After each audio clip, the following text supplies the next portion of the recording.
Welcome to the WAN Show. We got a great show lined up for you guys today. It is week 2 of the Positive WAN Show. I had more fun last week than I probably have in over a year doing WAN Show. Maybe we just keep it this way. I'm I not was skimming through the doc today, and I was just like, yeah, this is right? awesome. I want to talk about all these. We got a lot to talk about. One of the big ones is that I have spent about the last week with my MacBook Neo. I am ready to talk about some of my experiences with it, both good and also not as good. And in other news that I got right before the show started, you bought one? Technically, not for me, but yes. I freaking called it, so I can't believe how hard I called that. Yeah. I don't know. Usually you're the one who's predicting things out here like freaking Nostradamus, and now I get to do it.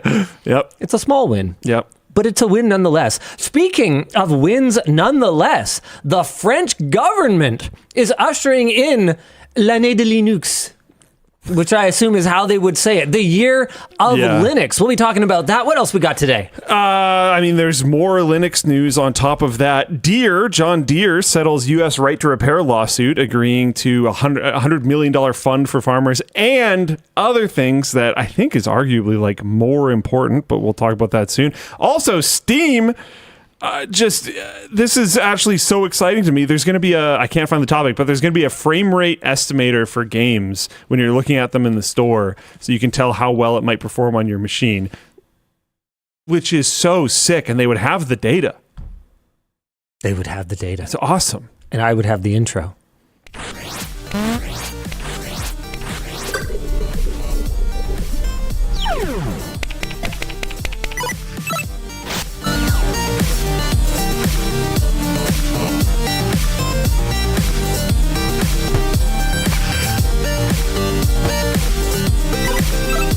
The show is brought to you today by dbrand, Odoo, Squarespace, and Proton, alongside our wrap partner, dbrand, and our chair partner and laptop partner, which is Razer, and also Razer. Do we need to have a policy that you're only allowed to sponsor the WAN Show like once at a time? You know what? No, I don't think we do. Let's jump right into the headline topic, which this week has just got to be, I mean, it's MacBook Neo mania out there. And now that I've switched over to it, dude, I gotta say, it's the real deal. Yeah, it's funny because the one that I purchased, which again wasn't for me, but the one that I purchased is the same color. Yeah. Okay. So my favorite one. You like the yellowish. I think it's green. just fun. There's so many things these days that are just either black or white. Yep. And it's like, okay. So and it's fun to just have something else. I don't want to bore you guys, and I know that, the LTT audience tends to swing a little bit less. Hey, I'm so excited about Apple. Please tell me more about Apple. So why don't I talk about some of the challenges that I've had with it? It turns out that while the MacBook Neo has been an absolutely fantabulous sort of daily driver machine, web browsing, word processing, chat, all the things that I mostly spend my days doing have been, I don't know how to describe it other than enjoyable. It's just such a nice machine to use. Every aspect of it that you interface with directly is so good. But there have been a few challenges that have reared their head over the last little bit. And the one that's probably been the most disruptive to me is the limitations on the I/O. If you're the kind of person that never connects your laptop to anything, I think I could recommend the Neo without hesitation, unless you use software that you know you're going to need more RAM, you're going to need more performance for. If you're just someone who uses a browser on your laptop, heck yeah. If you dock, I've had some issues. Really interesting. We got one of those like dual USB-C port out into a big breakout box that just runs along the side. I think there's one from Anker, uGreen, a few different brands. Yeah. And it's been totally fine. But it's not a dock fully. So it kind of is. There's HDMI out and stuff. In fairness to Apple, the display that I'm connected to, not the most compatible. It's that Dell 6K one that we did a video on a little while ago. And there's two problems. So first of all, it doesn't run at 6K, obviously, because there's no way that this would be able to drive it. It runs at 4K. which would be fine, except that macOS's native handling of non 16:9 and the same aspect ratio as their displays is frankly unacceptable. There's already the weirdness with how Mac handles where setting your resolution rather sets your DPI, like it sets your scaling, is how we would sort of think of it on Windows. And that can already be a little bit confusing. But on top of that, when you go through the list, even when you say expose all resolutions or show me every resolution or something like that, when I'm connected to that Dell, even when I close my lid, which from the last time I did a MacBook challenge, if I recall correctly, is the only way to fully disable this display. You can't just like turn it off in the display manager. And if I'm wrong about that, guys, hit me up in the chat. But even if you close the lid and you're just only using your ultra-wide display, I don't get a single ultra-wide resolution. There is a tool that I downloaded. It's called Better Display. Yeah, Better Display. But frankly, after spending about 3 minutes on it, I didn't figure it out immediately, and it seems pretty obtuse. So the stretching for my display has been pretty freaking annoying.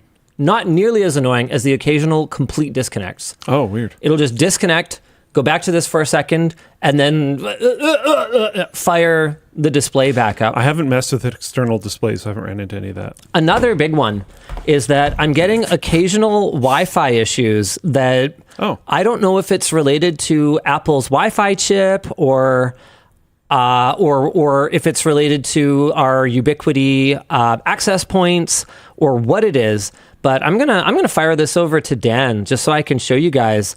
But occasionally, I will just run into a situation where I can't stream video. Weird. Yeah, I was trying to review a video today on Frame.io, and I just couldn't.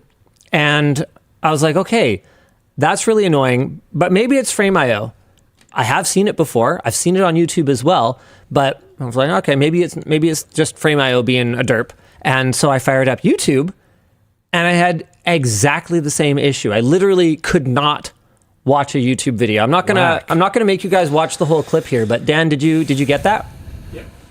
Yeah. Let me know when you get a chance. And for me, just while he's figuring that out, there was some stuff that was just like learning curve things, right? Because I have no real experience with macOS, so trying to figure out how to like set it up properly and stuff was just a little weird.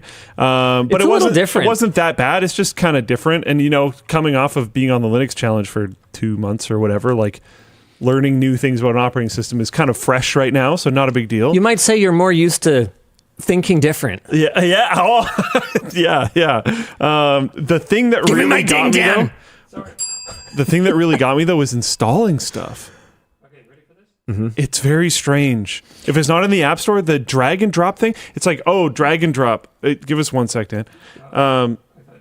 It's like, drag and drop, but you drag and drop and nothing happens. You have to, like, drag and hold and then, like, put it in an open spot in the folder, and then it sort of happens. It's like, what? I don't even think you have to do that. I think it's already doing it, and then you're just fidgeting around more. And it's doing it in the background, and then you're like, maybe. It's done. There was also a lot of like ghost loading, where that's what I want to call it, is where like you'd go to launch something and just nothing happens. Your mouse doesn't go beach ball, just nothing happens. Nothing comes out. And then you wait. And then you wait. Oh man. And then you wait a while. And then it just launches. People are saying wrong and stuff like, yeah, probably. I have no idea what I'm doing. It's just, those are the things that kind of felt weird so far. And I mean, to me, it's like, I get it that's the Mac way. You drag the thing over or whatever. Why? Yeah. I already double clicked it. Yeah. That was the weirdest part for me. It was like, what even is this step? Why? What is the point? Yeah. Why? How about just no? I'm willing to bet. This is one of those things where I understand why other people are used to it, totally get it, but hear me out. Would you notice or care if that step just went away and then nobody ever saw that ever again? Yeah. Probably not. Why does it like mount the installers? Maybe I was doing something weird. very likely I was doing something weird because I don't know what the heck is going on. I've been disappointed by how many things I couldn't find in the App Store. That too. Discord. Yeah. Wasn't in the App Store. Why wasn't Discord in the... Yeah.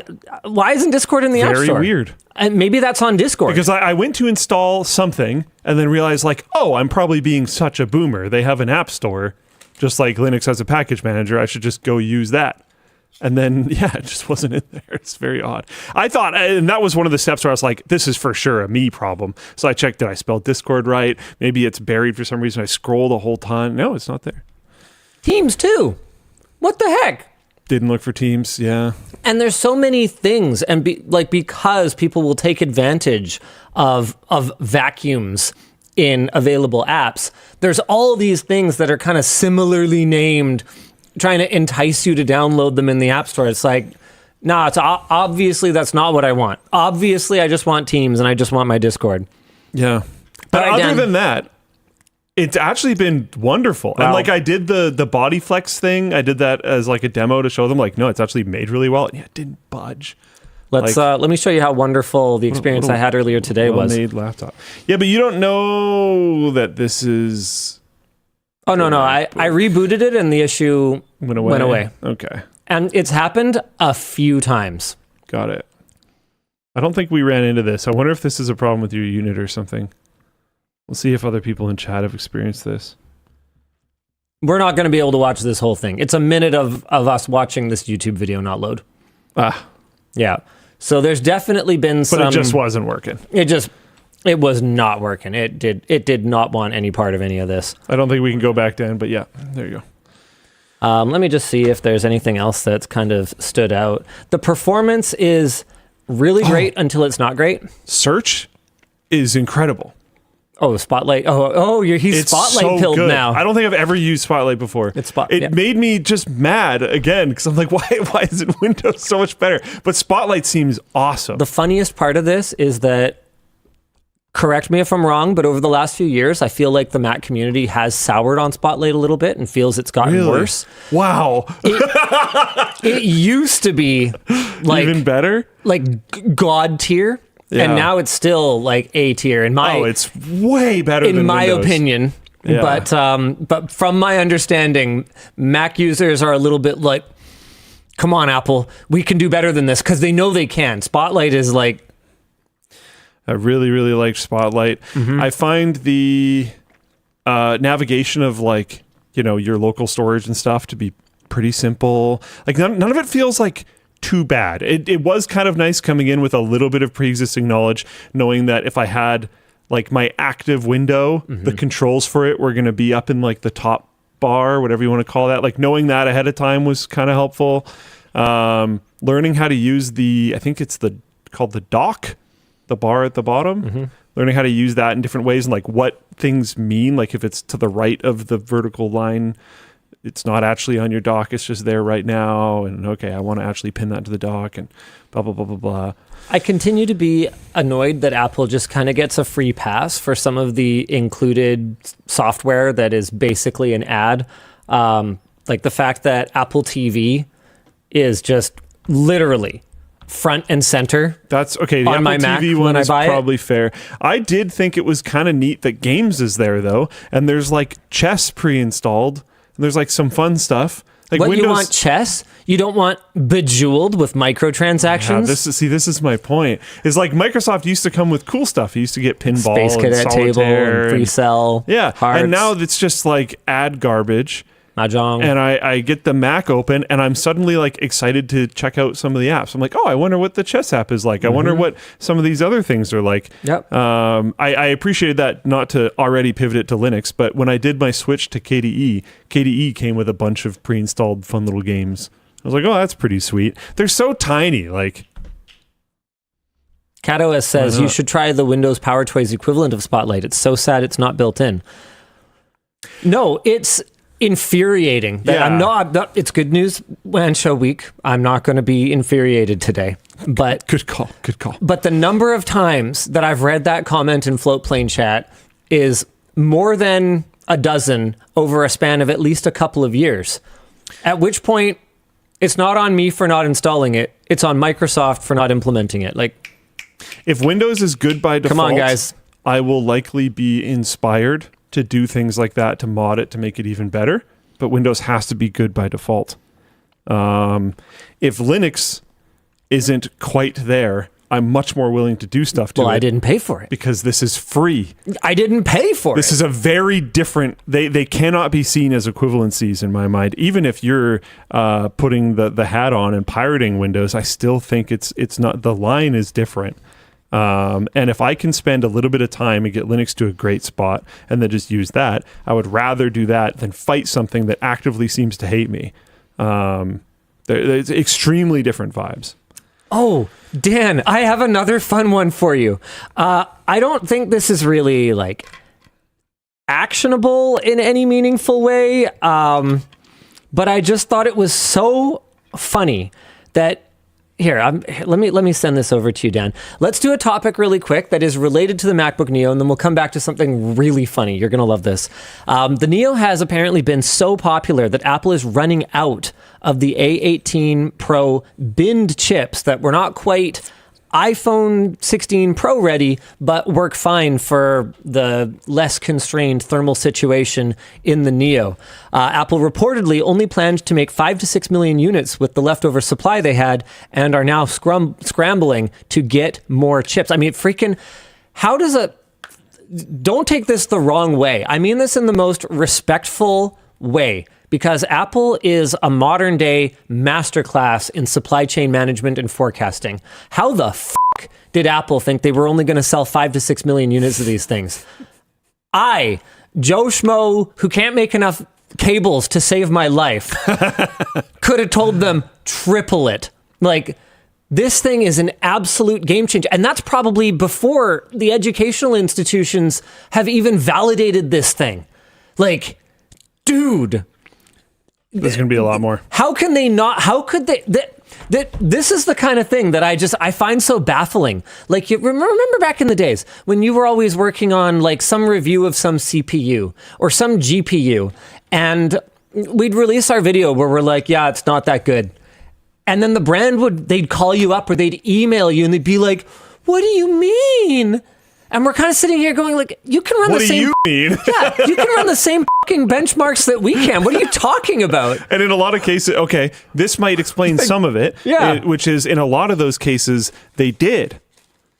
The technical teams totally understood. Yeah. And it would end up, they would just end up being like, I don't know, it got to marketing and then they just said some stuff and like, that's not what we found. And this is the opposite of that. Yeah. This is like, how could they possibly not have known that they had the product launch of the decade on their hands, at least in the laptop category? Seriously, name a laptop from the last 10 years as impactful as this one.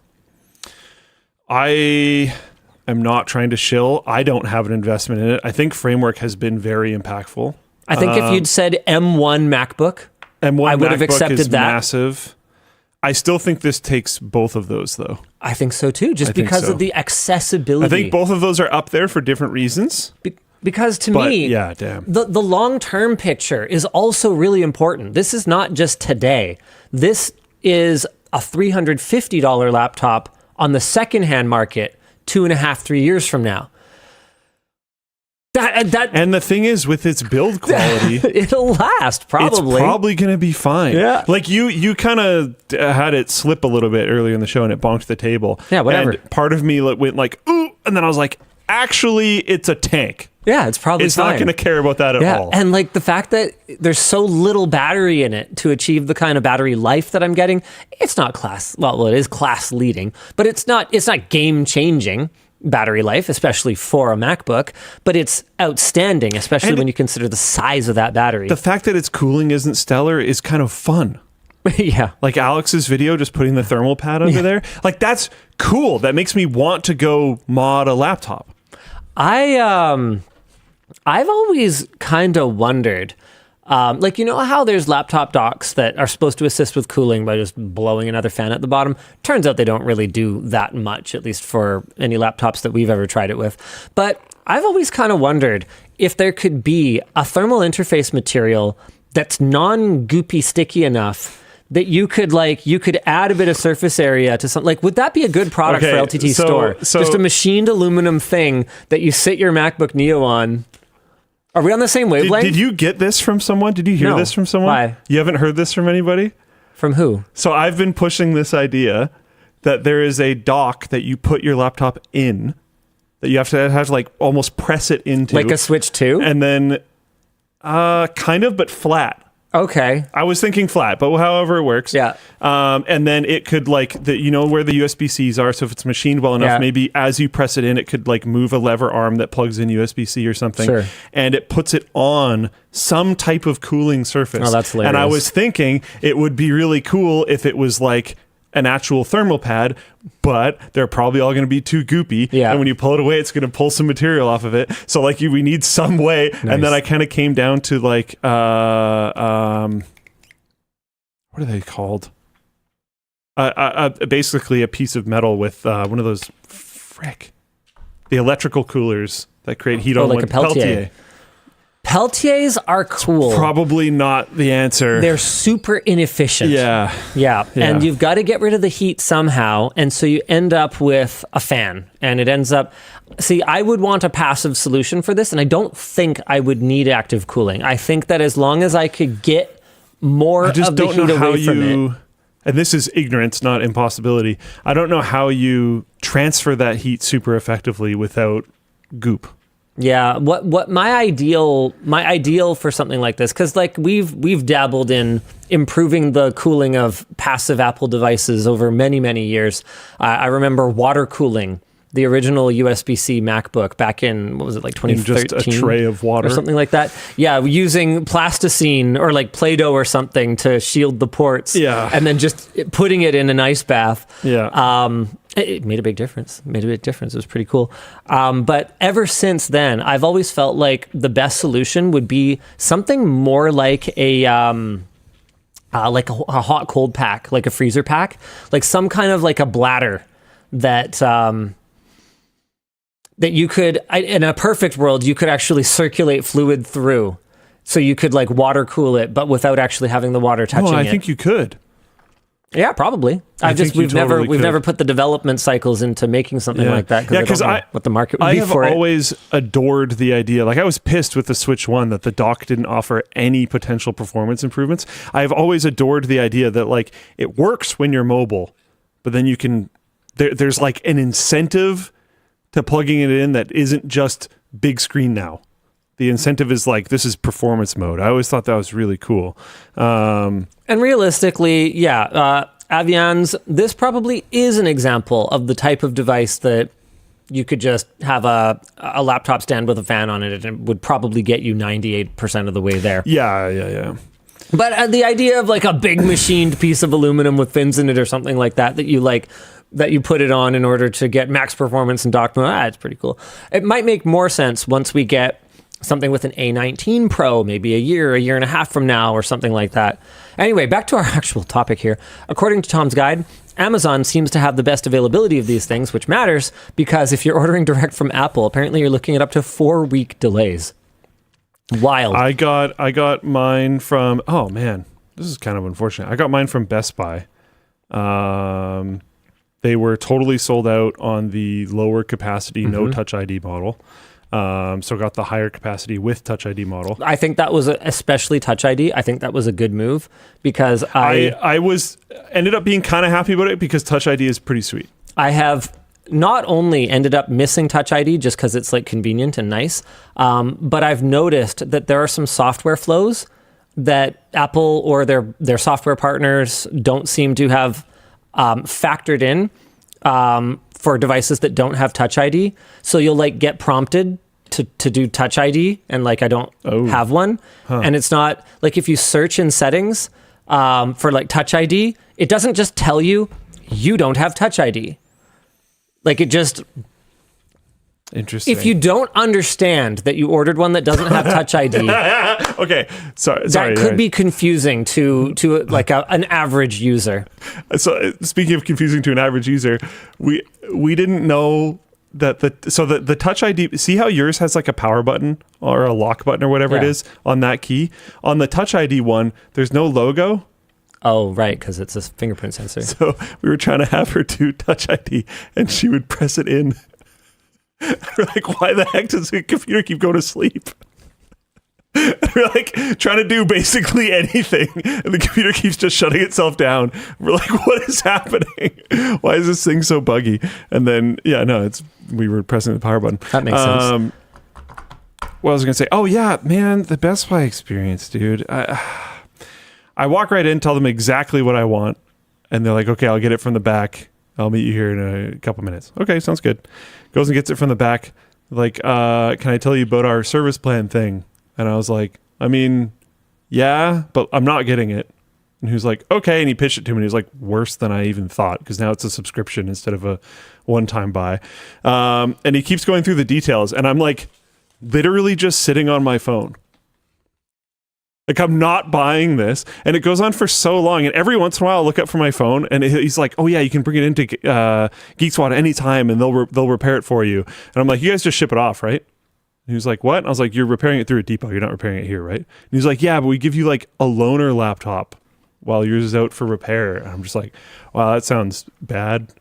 Like, okay, back to my phone. And it was like a long time. Yeah. I mean, let him do his job. No, I did. Yeah, no disrespect to the guy. You gotta do what you gotta do. But product service plans, Yeah, especially on... Yeah, I don't know. So to address the availability shortfall, Apple is reportedly considering asking TSMC to restart A18 Pro production, which is wild.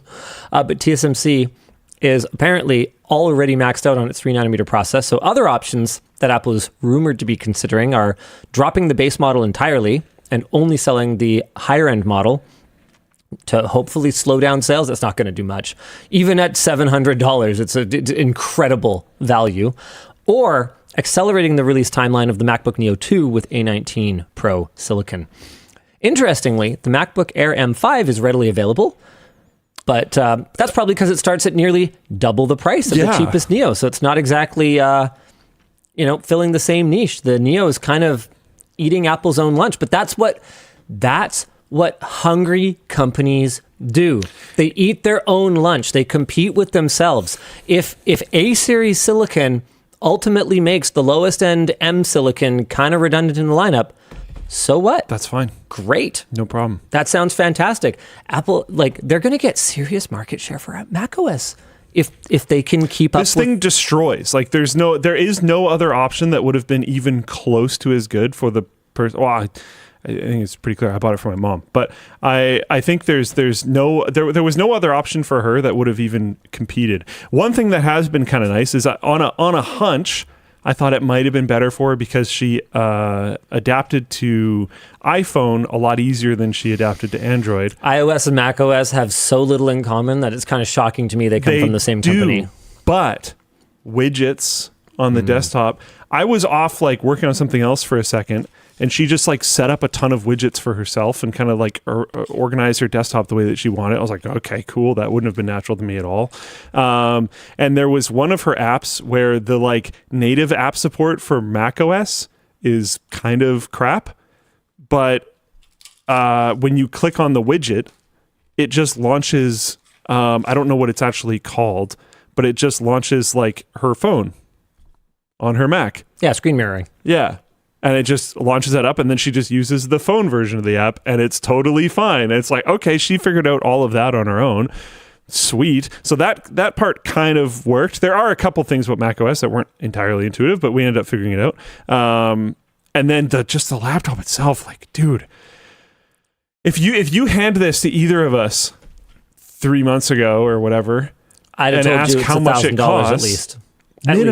Minimum, and probably more than that. Yeah. Got him. Damn. Okay, but here's a funny one. Dan, roll the clip.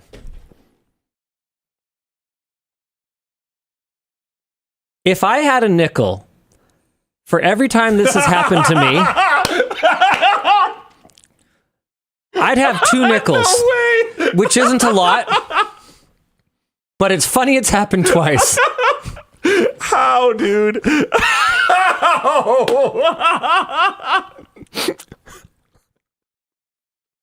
How is that even possible? I don't know. How do you do this? I don't do anything.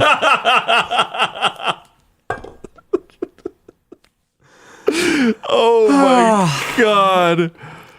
Oh man. I don't know how to deal with this anymore. It's like I have this reputation, I feel, for like being a hater. You know, like complaining that everything's a buggy piece of shit. But it's like, and I'm so legitimately happy that it's working great for you. But it doesn't change my experience. That's so funny. We even installed Steam. I'm sure you did.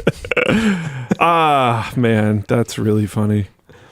Sofa Tuck says, "Thank you for getting footage." I have pretty good footage. It's not on this phone, but I have pretty good footage of my screen on my my folding phone registering clicks offset by about a centimeter as well, like regularly. Like, dude, I get so much weird. I get so much weird stuff. Here's a fun one, and someone I know pulled up their Samsung. Was it a Samsung? Ooh, I don't know if it was actually a Samsung, but it was a definitely a folding phone.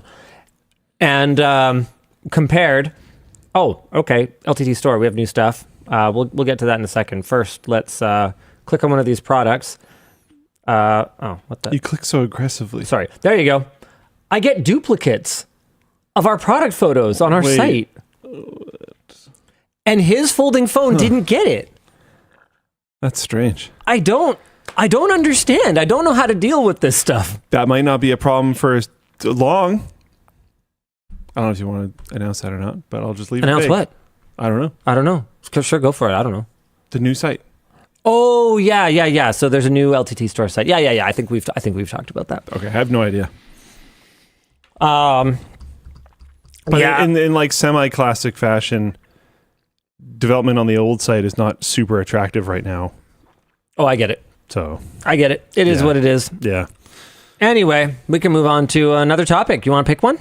Sure. There's so much good stuff this week. This Steam one, dude. This is so sick. Steam client files point to frame rate estimator feature in the works. Data miners were sifting through a recent Steam client file release, and they uncovered references to a new feature called the frame rate estimator, which would let you pick a game, input your CPU, GPU, and RAM. I also suspect eventually, if you do the hardware survey, it will just already have that information. It will your just tell you OS, automatically. your display resolution. Yeah. If you do the hardware thing, and you can get a chart of expected frame rates based on crowdsourced data from other Steam users running similar hardware. The groundwork appears to have been laid 2 months ago when Valve added an opt-in option in the Steam beta client that let users share anonymized frame rate data, initially focused on SteamOS devices like the Steam Deck. At the time, Valve said that the data was meant to improve game compatibility and Steam performance. Valve has not officially announced the feature, confirmed a release timeline, or really anything at all. But yeah, it exists as unreleased code, and it sounds awesome to me. This would legitimately... Okay, I was about to say in a vendor agnostic fashion, but it's not vendor agnostic. It's Steam, but they actually technically very specifically now have their own operating system, which really throws that. But for me, this would pretty much address the problem of, minimum requirements and what graphics card should I get and what CPU should I get to play this game. This is amazing. Should I buy this? And I don't know. I'd like to think that maybe this had something to do with some of the feedback that I gave Valve a little while ago on the Steam hardware survey. It's been about a year, so they've legitimately had time. But basically I said, hey guys, I love the hardware survey. It's really cool, but there are some aspects of it that are kind of antiquated now. If the goal is for developers to understand what hardware they should be targeting, and if the other goal is for users to understand what kind of performance they can expect, then only reporting things like the number of cores the frequency that they run at, and I believe it even, does it cap at quad core, or I don't even think it will, don't quote me on that. The granularity is fairly limited from what I remember for core count, and then especially frequency. What I pointed out to them is I gave them examples of CPUs that were released 10 years apart that have the same core count and the same frequency, but vastly different performance. And kind of laid out why we need a little bit better granularity with respect to the generation of the hardware that we're looking at. And that would be beneficial to everybody, users, game developers, realistically, Valve themselves, and selfishly, media, who, we will often lean on Steam hardware survey data in order to bring the most relevant content. Like, I don't remember a single GPU review scrum that hasn't involved pulling up the Steam hardware survey at some point to just to have the right reference points. Like, oh, okay, blah, blah, blah. Let's do this, this, and this. Holy crap. 6% of people on Steam are running a 3060. We should throw that in just for context so that 5% of the people watching can go, oh, this is how it compares to exactly my GPU right now. That's really important to us. And so I'd like to think that they took that seriously. Realistically, Valve has very smart people working there, and I'm sure somebody thought of it, but you know what? I'm going to give myself 0.1% of the credit. You think, can I get away with that? I don't know. We'll see. If it happens, maybe that credit will have some value. 0.1%. One thousandth. Can I get away with it? I don't know. I can't guarantee anything. I'm looking here, and for CPUs specifically, it's still kind of Yep. This is not 3.7 gigahertz and above. Really? And no, we do have exact core count, so that is useful. But the frequency is a major issue, in my humble opinion. 2.7% of users with 24 cores. But I believe that's logical. So that would be 12 core CPUs, if I recall correctly. Check 32. Physical CPUs. Oh, is that physical? Oh, okay. So those would be Threadrippers then. Yeah. Really? 3.74% of users are Threadrippers? Wait. Hold on. No, that would be Intel 24 cores. Yeah, that's Intel. So that would be like 14900Ks and stuff. Oh. Yeah, 8 performance cores, 16 efficiency cores. Yeah. Sorry. Oh, see, but even that, bundling in efficiency cores with physical CPUs. Exactly. Like, there's so much more granularity. That gives me the ick. That we could use to make more informed decisions. Either way, I am excited to see Valve build out their tools beyond just their one console for the benefit of all PC gamers that are using the Steam platform. Do you need me to go back to your laptop? Well, I was interested. This is certainly too old, but I'm really interested what happens to the OS X numbers in the near future. I just think it's funny they still call it OS 10. I don't think it's been called OS 10 for like 1,000 years. Sure, but I like the oh man, okay. I want to look this up. Google search history for like running games on Mac, because these are selling like freaking crazy, and they can run a ton of stuff. Like it can run Cyberpunk. I was looking up for my dad to see if it could, and it can run SnowRunner. Like it can actually run a lot of different random Steam games. It can run Cyberpunk. I played it today. It's not a great experience on it. 15 to 30? Yeah. That's pretty good. It's good for what it is. All things considered, yeah. It's good for what it is. Hold on, I'm going to go worldwide. Last, I don't know, sure, 2004 to present. Here we go. Damn. Oh. Burp. Wait for it. Ready, Dan? Damn. This is what I'm saying, man. Yep. Dang. So like it's like these laptops matter. They're making a huge impact right now, and that's going to apply to gamers, which is actually really, really interesting for the overall like because when I'm looking at it now for March 2026, Windows saw a 4.28% drop in user share, and the vast majority of that went to Linux, but 1.2% of that went to Mac. And then we have these laptops coming out, and there's the Linux surge seems to be continuing. I see threads about it constantly talking about how people, wow, I haven't used this in a few years. I gave it a shot for whatever reason. Maybe it was us, maybe it was something else, and it's working right now. Tons of trends about that. And then also these laptops are moving like crazy, and Windows, at least for gamers, is getting hit on both sides. I think there's a chance that Windows falls below 90% of the install base for Steam this year? Yeah. Do you think it could happen this year? For sure. I think if Apple had an unlimited... Dude, it might happen in the next couple months. If they had an unlimited supply of A18 Pros, I would say, yes, I agree 100%. Yeah. If they only have 6-7 million of them, then I'm not as sure. Mm-hmm. I'm not as sure. But that is wild that Windows might be less than 90% of market share for Steam. Wait, are they going to fall behind like Nvidia? I'm going to be writing a video next week that tentatively is titled "The Humiliation of Microsoft Windows," or Windows' Year of Humiliation, or something along those lines. It might not be the year of this is not a title, but it might not be the year of the Linux desktop, but it definitely is the year of Windows humiliation. Yeah.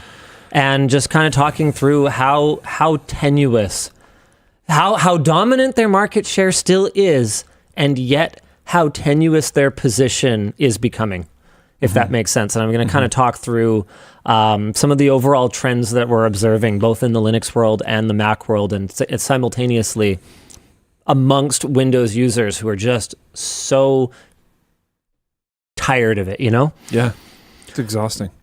Why don't we jump into...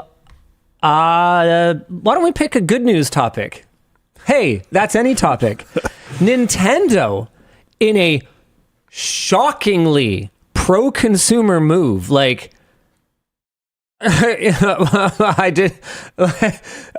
wow. Has divorced digital and physical game pricing. The complete quote is from a Games Radar article, and this is a quote. "My guess is that this is actually them lowering prices of digital games and not raising the price of physical games. That's where I'm at with this. I think generally," no, I don't agree with this part. "Nintendo tries to do right by their customers, and I think they do. Also disagree with that. I look at this as a pro-consumer move. I think it's a smart move too. But it does appear to be that Nintendo will be decoupling physical and digital pricing. We don't know that this means that digital pricing is going to go down and all the pricing is going to stay the same. We don't know that. That is just an assumption. It could be that physical game pricing will go up. But given that they already increased pricing for the Switch 2 generation, given that they've allegedly cut production of the Switch 2, my guess is that they're looking at their business. They're looking at their business going, okay, we've got some good titles for Switch 2. They're very expensive. How can we address this in a way that isn't a price drop, that doesn't devalue our software, which Nintendo never wants to do? But that's kind of what I'm saying, is it would be a price drop. But only on the digital copy. Yeah. So to me, the way that I'm reading this, and maybe this is hopeful, good news April WAN Show, Linus reading it this way, but the way that I'm reading this is that Nintendo is going to be the first to blink and go, all right, digital is cheaper. And I'm here for it. Or maybe not the first to blink. I mean, there's certainly no doubt that you can buy a PlayStation game on sale on the PlayStation Store for cheaper than a physical copy at GameStop or whatever. I mean, it is pretty cool that. But Nintendo for the first time going, okay, yeah, it's cheaper online. Yeah, and it always should have been. Probably. I mean, I think there was maybe an argument in the early days of Steam that this infrastructure was so new and the investment in it was so colossal, and it's value not free, and the value of cloud save and the convenience of just downloading it whenever, maybe there was an argument to be made at that time, but I think in the years after that, it's been pretty hard to justify the price being the same for a digital copy of a brand new title versus a physical copy. Yeah, you can't completely remove all the cost of making the physical copy because there is expense in keeping the infrastructure up of distributing digital copies and stuff like that. But like, man, they are not even sort of close. Aromin actually brings up another kind of, I don't know about good news, but certainly funny news. Nintendo lost the patent covering character summoning and battle mechanics. Did you see that? Like the Pokeball patent. And No Man's Sky apparently immediately added the mechanic to the game. They did, yeah. Yeah. Look, my relationship with Nintendo as a brand is deeply complicated. There's so many things they do. I don't like you, and I'll also buy everything you make. That if they were anyone but them, I would just patently, pun intended, refuse to buy anything from them. But on the other hand, like, I don't know of anyone who so lovingly cares for their IPs. With that said, I haven't seen the new Mario movie yet. Many of the reviews I've read of it were very negative. Oh. However, I did my due diligence and I went back and read the same people's reviews of the first one, and they were also negative, which to me is just an indication that they're probably not a lot of fun at parties. Yeah. And the kind of people that suck the life out of the room, because the first one was just fun. Not everything has to be that deep, man. Maybe I just need an excuse to eat popcorn. And as long as the second one is a good excuse to eat popcorn, I think I'm going to be pretty happy with it. Nice. All right. I want to go see a movie in theaters for the first time in many years. I want to go see Hail Mary. Oh, yeah. I want to see that too. There's quite a few kind of interesting movies right now. My son really wants to see Goat. I have no idea. Sports movie, but like animated with a goat, like greatest of all time, but also a goat. I put that together. Yeah. Oh my God, is it like this generation's Air Bud? I don't know exactly what it is, but he's excited about it, which, is cool, I guess. Who is it done by? Sony Pictures Animation. Man, where the heck is Disney? And like all these other, anyway, sorry. We can move on to something else, but that's his, we can talk about Netflix. Here's a fun one. Netflix. Get owned. Luke and I have talked about this extensively on the WAN Show. We've taken what I feel is not necessarily, it shouldn't be an exceptional approach to the subscription fees on Floatplane. Whatever you agree to when you sign up is our agreement.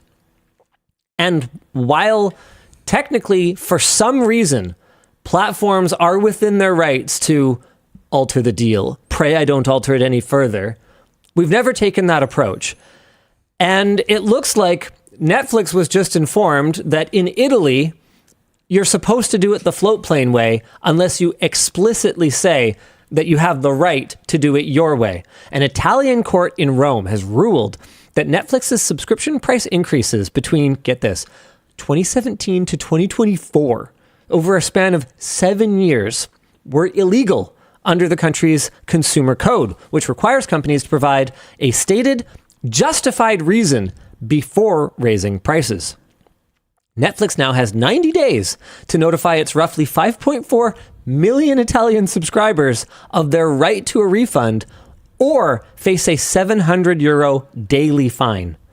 Lawyers for the consumer group Movimento Consumatorio, sorry, I'm sure I butchered that, estimate that premium subscribers who have been paying since 2017 are entitled to roughly €500 each. Whoa. While standard subscribers are owed about €250.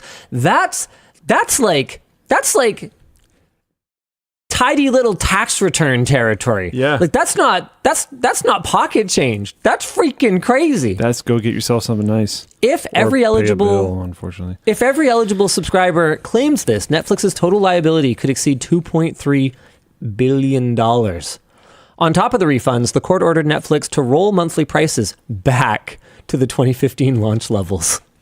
€11.99 for premium, €9.99 for standard. Sounds like a lot of people are going to be VPNing to Italy.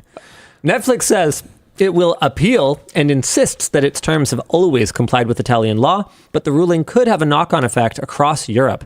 Consumer groups in Germany, Spain, the Netherlands, and Poland have filed parallel challenges on the same legal basis, and German courts in Berlin and Cologne have already struck down the same Netflix pricing clauses. Now, it is worth noting that Netflix has updated their terms of service now, and any price changes that they implement going forward will be legal, from my understanding of it. That's not in our notes, but that is my understanding of it from just my own reading before. But this is still a pretty nice little, a nice little W for consumers in Italy who are tired of, getting squeezed on every freaking stupid subscription service under the sun, just casually raising prices all the time. It's Good News WAN Show, so this isn't one of the topics for this week, but YouTube had a premium subscription increase that, it's that premium subscription increase. Like last time, they say it's to improve the service, and like last time, it seems to be more aligned with just general inflation and less aligned with any kind of meaningful improvement in the service. So make of that whatever you will. I still, even at the new price, I still think YouTube Premium is one of the best bang for the buck subscriptions out there. YouTube is full of incredible content. I'd like to think, like you're watching right now. I use it so much that it's worth it to me still. And the fact that it includes YouTube Music, which I find to be a perfectly cromulent music streaming service. It's fine. And the fact that you can get it on a family plan for a deep discount and share it with up to 5 family members. It's a great value. It's an outstanding value. All right. You want to pick one? Oh, wait. Nope. I'm good. Guys, pull up the store. Right. We have a very exciting launch on LTT Store this weekend. It is the Flex and Flow collection.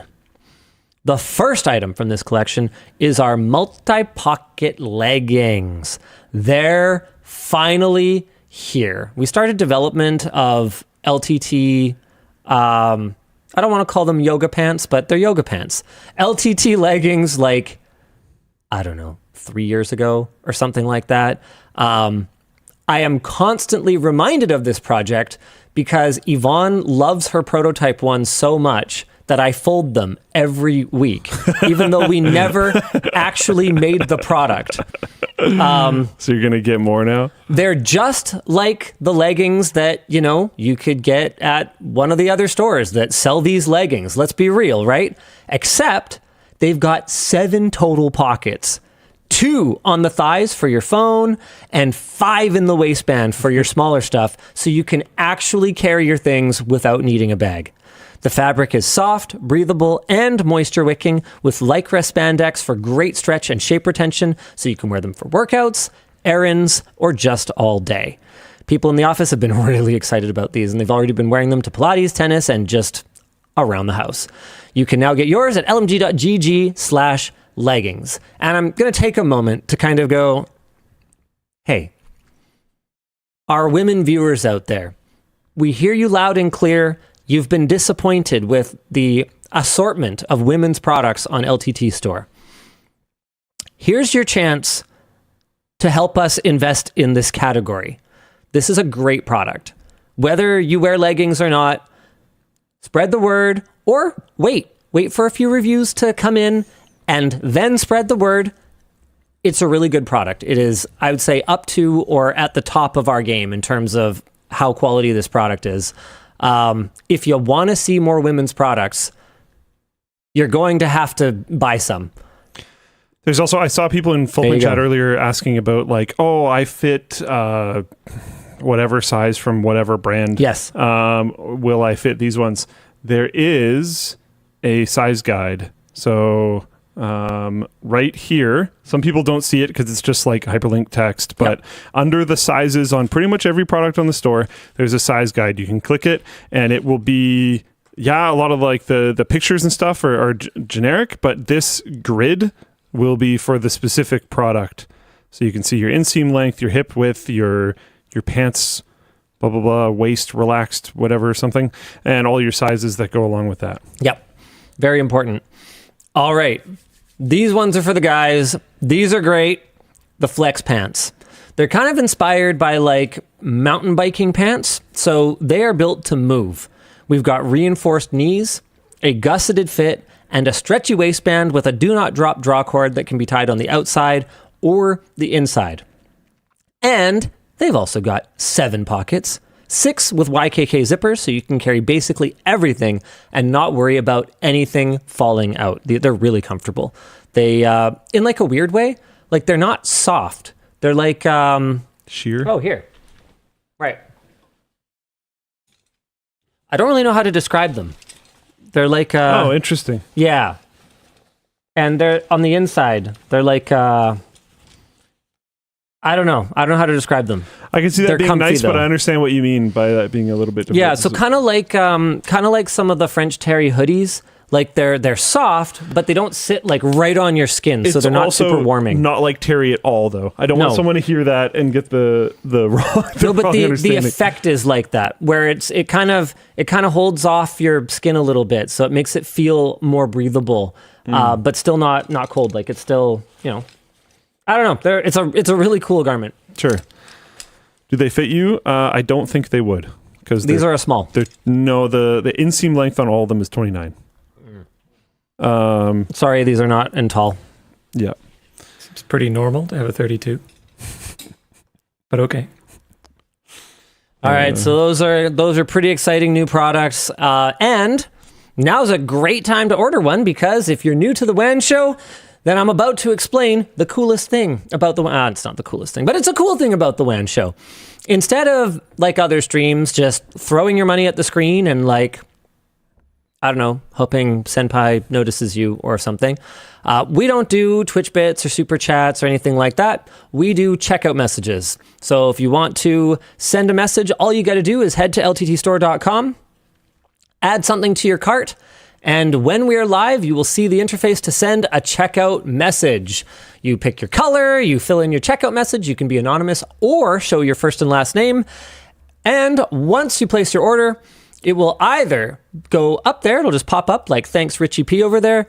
It'll go to producer Dan, who will pop it up like that, reply to it, or curate it for me and Luke to respond to. Should we do a couple curated ones to show the folks how it works? Yeah, sure. I got lots here already. Thanks for enabling my wife to get some high-quality activewear. As for my question, what's the worst part of dealing with asbestos removal? The price. Besides the price. Was that in the checkout message? Yeah. I thought that's why you jumped in with that. No, the worst part is the price. Nothing worse? It's not the asbestos getting into your lungs and giving a massive urine. Well, that's the thing, is I didn't do that. I paid someone to do it. So the worst part is the price. I mean, I'd say my bigger concern when I was crawling around in the basement was like mold, not asbestos. Like if I end up with some kind of weird mold lung disease or something like that, it's definitely from doing that. But I don't think there was really anything in the way of asbestos down there. Yeah. And I didn't really disturb anything. Like I didn't break any, I didn't like touch any caulking or like break any break any materials apart or anything. I just like hauled like soggy carpet and stuff out of there. Okay, up next. Just finished a computer vision project for school. What is cool. a project that felt super rewarding after completing? Ooh. I have a pretty critical version of that, which is the mineral oil computer. That thing got me everything. It got me grants to go to school. It got me friends when I was at school, and it got me this job. That was a highly rewarding project. Nice. Really worked out. Yeah, that's I'm not going to be able to beat that. Hiring Luke. Really? Yeah. Is that a project? Let's go for the feels. I mean, it was a long interview. It was a very long interview. Yeah, that's true. Yeah. A project that felt super rewarding. You know what? I'm not going to go with like the most rewarding, but I'll go with one that was quite rewarding recently. I bought a couple of RC cars for me and my son back when he was Well, it was like 10 years ago, so he was just little, and I was probably jumping the gun a little bit. We didn't use them much, and they sat for 10 years. And in that time, all the differential fluid leaked out, all the shock oil leaked out. The batteries like died, like not just were drained, they died. And there were some broken parts on them from the little that they were used, because I was reckless and he didn't know really how to control it because he was just a little kid. And over the last few weekends, we've worked together. We learned how to strip apart, reseal, and fill a diff on an RC car. We fixed up the shocks. We replaced a bunch of like broken pieces. And then with everything repaired, we went out, made like a makeshift ramp, and we're playing around with it last weekend. It was super cool. After 2 races around the yard, I crossed the pool cover with some water pooled on it, burned my motor. So we're not quite there on the reward on this project yet, but we're getting there. We're getting there because it was really fun. Working on it though, because you're working on repairing it with your son, which is like so valuable. Yeah, he's learning a little bit. Really cool. We had to make, like, design and print some 3D printed parts in order to finish the repair, because it was like... Did he like lead that portion? Mm-hmm. Yeah, that's kind of cool. Oh yeah, I got to show him how to use calipers. You know, just father-son stuff. You know, yeah, that's sweet. Yeah, it's good stuff. It's good stuff. I like that. Should we do one more, Dan? Oh no, we're not. We're doing 2 more topics. You can do one more if you want. Nope, I don't want to. We'll do it later. Good. Bye. Hey, let's talk about l'année de Linux. The French government is apparently accelerating plans to reduce reliance on extra European software in an effort to achieve digital sovereignty. And when I say extra European, I don't mean super duper European. I mean outside of European, like extracurricular, that sort of extra. Workstations at DINUM, D-I-N-U-M, the French government's digital agency, will be the first to be moved to an as yet unnamed Linux distribution. My notes say, insert holy war here. Yeah. And other departments, including the National Cybersecurity Agency, will be following suit. Okay, all right, let's start it. Okay, hold on. I know my answer. Hold on. Hold on.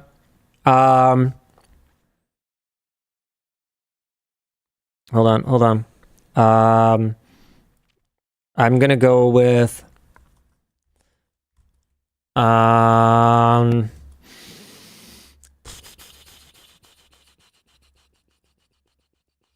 Okay, go ahead.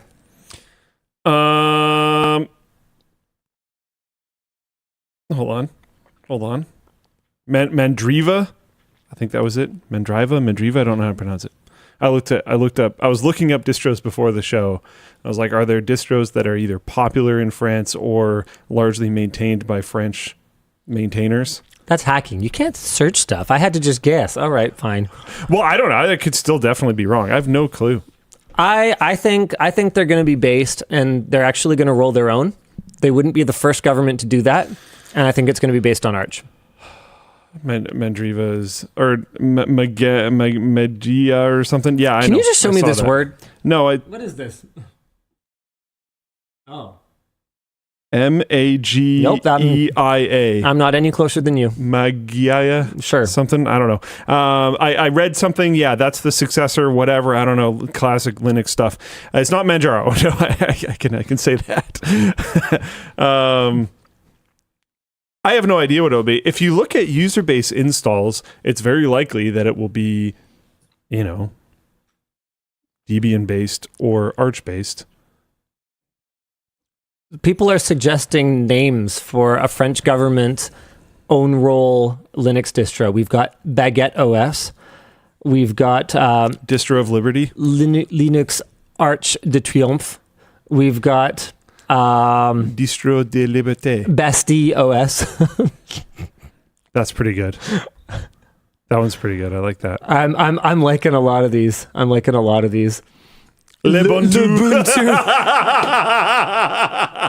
That is pretty good.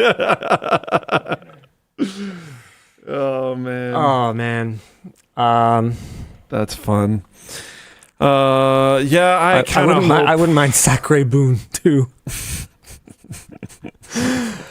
I hope they don't roll their own, or if they do roll their own, I hope there's a lot of up the chain development that happens.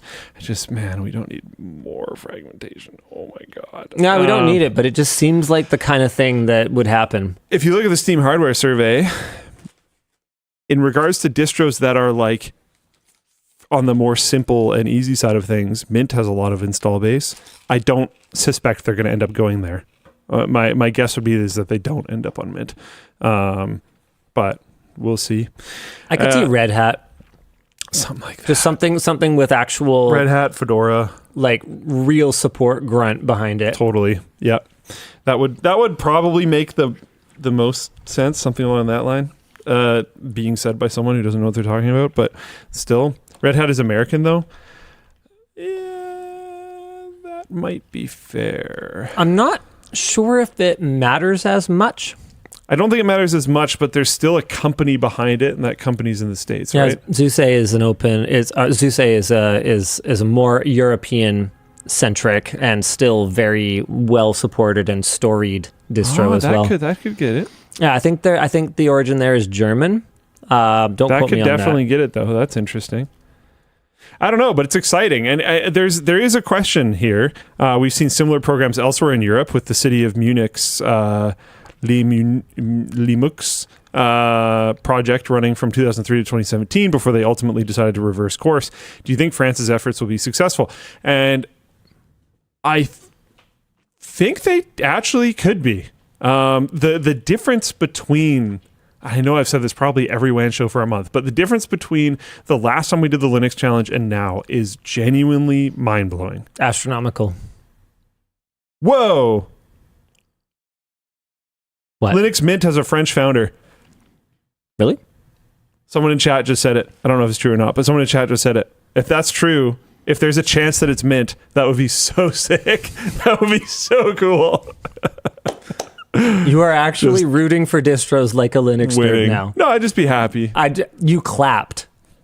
You clapped. Happy little That is claps. the definition. Happy little claps. That is the definition. I'm happy. I'm genuinely happy with whatever they go with. I don't actually care, but it would be neat if it was Mint.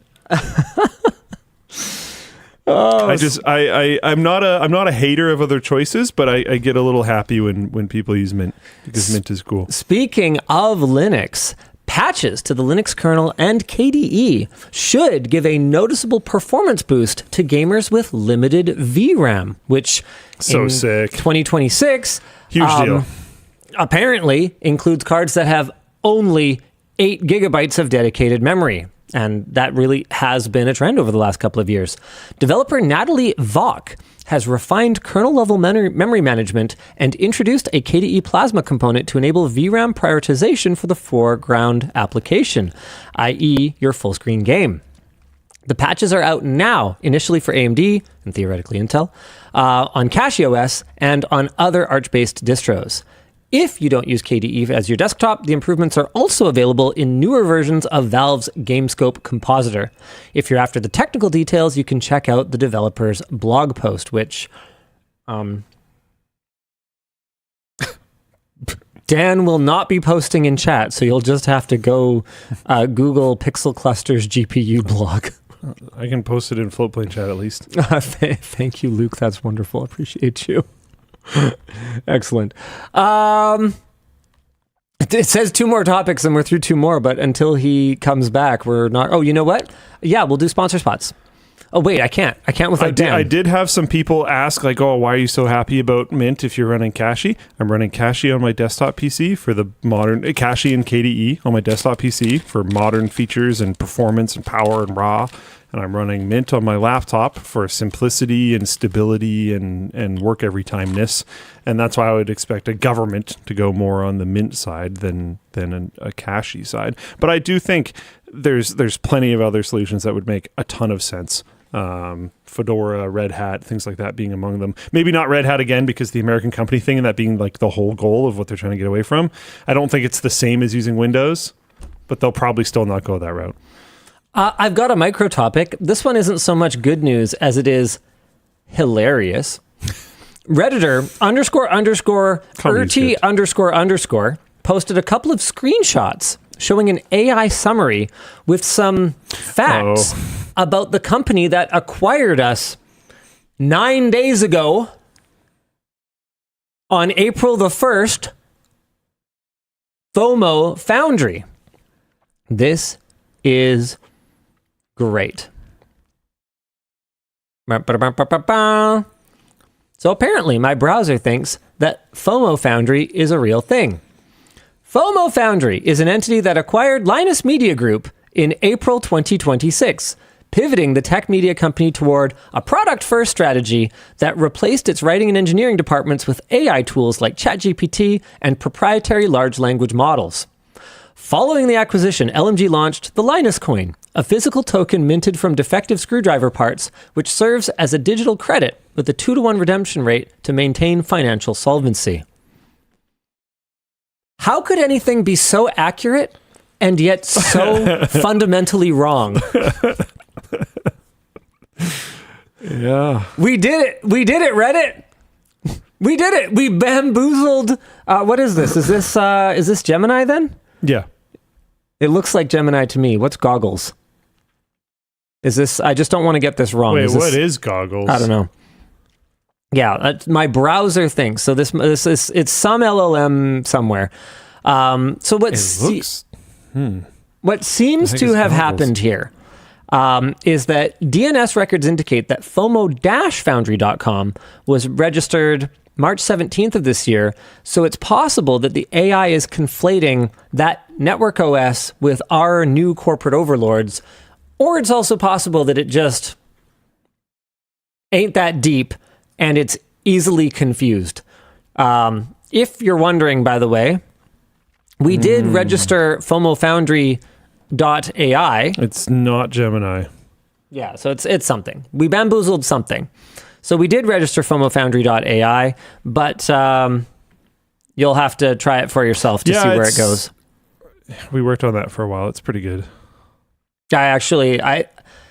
I think the developers who worked on that aspect of the April Fool's joke are the unsung heroes of this whole endeavor. So it was like actually a lot of effort, and so few people went to it, and like it won't necessarily have legs, but we worked on it for a while. I know. It's a good team. And like, to be clear, the physical merchandise team, they did a lot of work getting the coin. Design did a lot of work getting the coin going. The video production guys, they did a lot of work bringing the whole video together. Elijah died for this project, so that's true. That was unfortunate, but that still might not equal the effort. But FOMO Foundry.ai, I think, was more effort than all of those things combined. Mm-hmm. Like Elijah's parents raising him for over 20 years, I still pales in comparison. Don't think equaled how hard the developers worked on FOMO Foundry.ai. Yeah. Yeah. But they'll be remembered by us. I mean, I'm never going to give them up. Yeah. Or let them down. No. Okay. Škoda develops a bike bell that can bypass, speaking of bells, that can bypass noise canceling headphones and then gives the technology away for free, which is awesome. This is so base. This is so cool. It sounds really cool, too. Škoda has developed the DuoBell, a bicycle bell engineered to cut through active noise-canceling headphones, which is a major problem right now because tons of people have them. They've become very normal. In collaboration with researchers at the University of Salford, the car company points to a 24% rise in bike pedestrian collisions in 2024, partially blamed on the explosion of ANC headphones drowning out traditional bells. Researchers found a narrow safety gap between 750 and 780 hertz, where ANC algorithms struggle to suppress sound. So the bell rings at that exact pitch. It's a range, but whatever. A second resonator at a higher frequency keeps it sounding like a normal bike bell, and an irregular striking mechanism produces sharp sound bursts that ANC processing can't really react to in time. The whole thing is fully mechanical with zero electronics. That's which is the coolest part. That's also, so cool. Also just so awesome. And in real world tests with Deliveroo couriers in London, which I'm assuming is like, I don't know, like Uber Eats or something. Yeah. I actually don't know. Pedestrians with ANC headphones detected the DuoBell from up to 22 meters further away than a normal bell. That's awesome, giving cyclists a critical extra reaction window, and a pretty decent one. Škoda, 22 meters in the context of like traffic movement, that's awesome. That's huge. That's life saving. Yeah. That's pretty sure so it's cool. pronounced Škoda. Okay. Oh, thank you. Cool. Neat. So Škoda is publishing all the research and findings publicly for free so other manufacturers can build their own versions. Fitting, given that Škoda actually started out making bicycles 130 years ago before it ever built a car. That is so cool. Our discussion question is, when's the last time a car company did something this genuinely useful for cyclists and pedestrians without trying to lock it behind a patent? I can't think of anything. There's got to be something at some point, but yeah, I have no idea. I don't. What this reminded me of was the seatbelt. Wasn't the seatbelt something like this? Somebody invented it and then made it free for everybody? Yeah. But I don't know if that helps pedestrians. You know what? That's pretty based. Volvo and seatbelts. Yeah, that was very cool. No, I'm down with it. You know what? Let's go shout out Volvo then. Yeah. I mean, to the extent that the original Volvo even still exists as a car manufacturer. I'm just saying. Who knows? I'm just saying. Well, no, like they're owned by who owns Volvo? Yeah, Geely.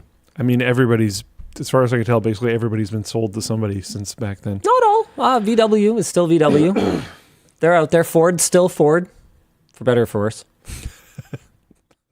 That's something. You know what else is something? Is our sponsor, Vessi. Yeah. The weather's looking a little nicer out there, isn't it? Which means more walks in the woods or short trips for the weekend. And it's time to update the wardrobe to something that's easy to wear and pack, is stylish, and can still handle those sporadic April showers. And the Vessi Weekend Neo is a great upgrade choice. Not only are they minimalist in design, but they're also breathable, easy to clean, and according to Vessi, 100% waterproof. They handle themselves in all terrains, like slick sidewalks and lumpy logs, thanks to grippy rubber soles. And this is something really cool. Their shoes now come in half sizes for half-size folks like myself. Do I really have to read that? All right, fine. You know what? Fine, I'll read it. All of you. You get free shipping, plus every purchase is covered by a 1-year warranty and 30-day hassle-free returns. If your April plans involve moving, commuting, traveling, or exploring, you need a shoe that keeps up. So stay dry and stay comfortable, and simplify your packing by getting 15% off your Weekend Neo or Stormburst shoes at vessi.com/WAN Show. The show is also brought to you by uGreen. uGreen recently released their MaxiDock Thunderbolt 5 docking station, which sports 17 whole ports, all in one hub. 17. This allows you to clean up your workspace, since this one box can be used for data transfer, video input, networking, cool. storage, and even just charging. Sorry, did I hear that right? Video input? I think you mean like for daisy chaining video. That can't be a capture card. It includes a built-in NVMe slot. Oh, that's cool. For you to add additional high-speed storage to cut down on the time you might be waiting to, I don't know, edit your 4K videos or whatever else, or just to have more storage because a lot of Macs are not that expandable. The MaxiDock can also support 3 independent displays on Windows or 2 on Mac, making it great for presentations. The dock gives up to 240 watts of power, so you can charge multiple devices at high speed and power them all at once. And with 2.5 gig networking, you'll have fast and reliable connection to your wired devices. So grab your uGreen MaxiDock Thunderbolt 5 docking station for 22% off at our link today, or by checking out this, there it is, QR code. Did we talk about Linux on limited VRAM already? Yep. Okay. Yeah, Sure that did. topic wasn't crossed off, so I wasn't sure. Sorry. Nope. Oh, I don't cross them off. I just collapse them. I think Dan does. What a guy. No, I got it. I think you were just getting water or something. It's fine. Cool. Just wanted to check. Floatplane announcement. We let Mr. David Pankratz vlog what his week at LMG is like. Huh. If you've watched any LTT videos in the last 6 to 7 months, David has been an unsung hero in probably at least one of them, as he has been really helping out the writers in their push to getting especially some of the more technical aspects of things over the line. This week's Floatplane exclusive has him building a PC for Red Bull, showcasing scripts for setting up our PCs, and being part of the Do Writers at LTT All Think the Same video. You can go check that out at lmg.gg/fpwan. Let's see what people are thinking of this video so far. People are liking it. Pretty cool. He is a wearer of many hats. All right, more topics. There's one I want to jump into. Sure. Where to go? It's on the dock. So, Samsung Electronics fires first shot in departure from ARM.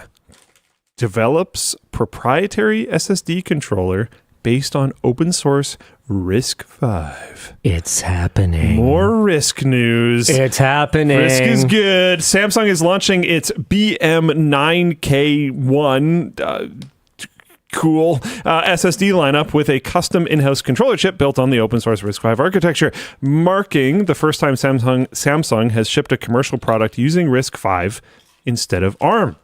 The move lets Samsung skip ARM's licensing fees and customize the chip however it wants, which is especially relevant given ARM's recent legal fight with Qualcomm over chip design changes. Samsung says the new design is 1.6 times faster. That does not mean your SSD will be 1.6 times faster, to be clear, but still, that's very cool. And 23% more energy efficient. That does not mean your entire SSD will be 23% more energy efficient, but it's still cool, than the previous generation. Samsung is following Western Digital, which has been using its own RISC-V chips in SSD controllers for years, and Samsung has played around with RISC-V in other projects since 2019, but never shipped anything until now. The BM9K1 is set to launch in 2027, and that is awesome, because any commercial products that ship with RISC on them just makes it more normal. To be clear, which is great. ARM is also RISC, but he means RISC-V. Yeah. I have a theory. It's just a theory. That's not trademarked. And he's retired. Theory? Nope, he's retired. A computer theory? Sure, a computer theory. I have a computer theory.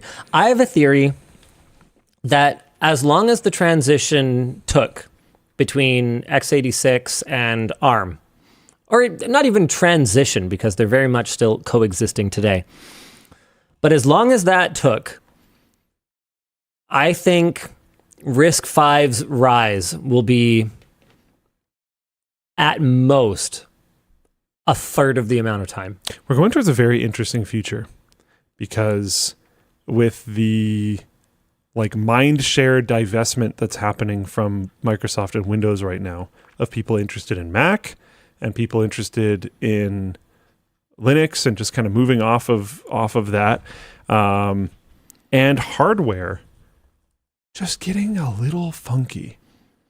Pricing has been really crazy. A lot of Chinese manufacturers are starting to kind of prop up and look at that consumer market and go, we might be able to take some of that, especially if pricing is going to be 2,000% higher than it used to be.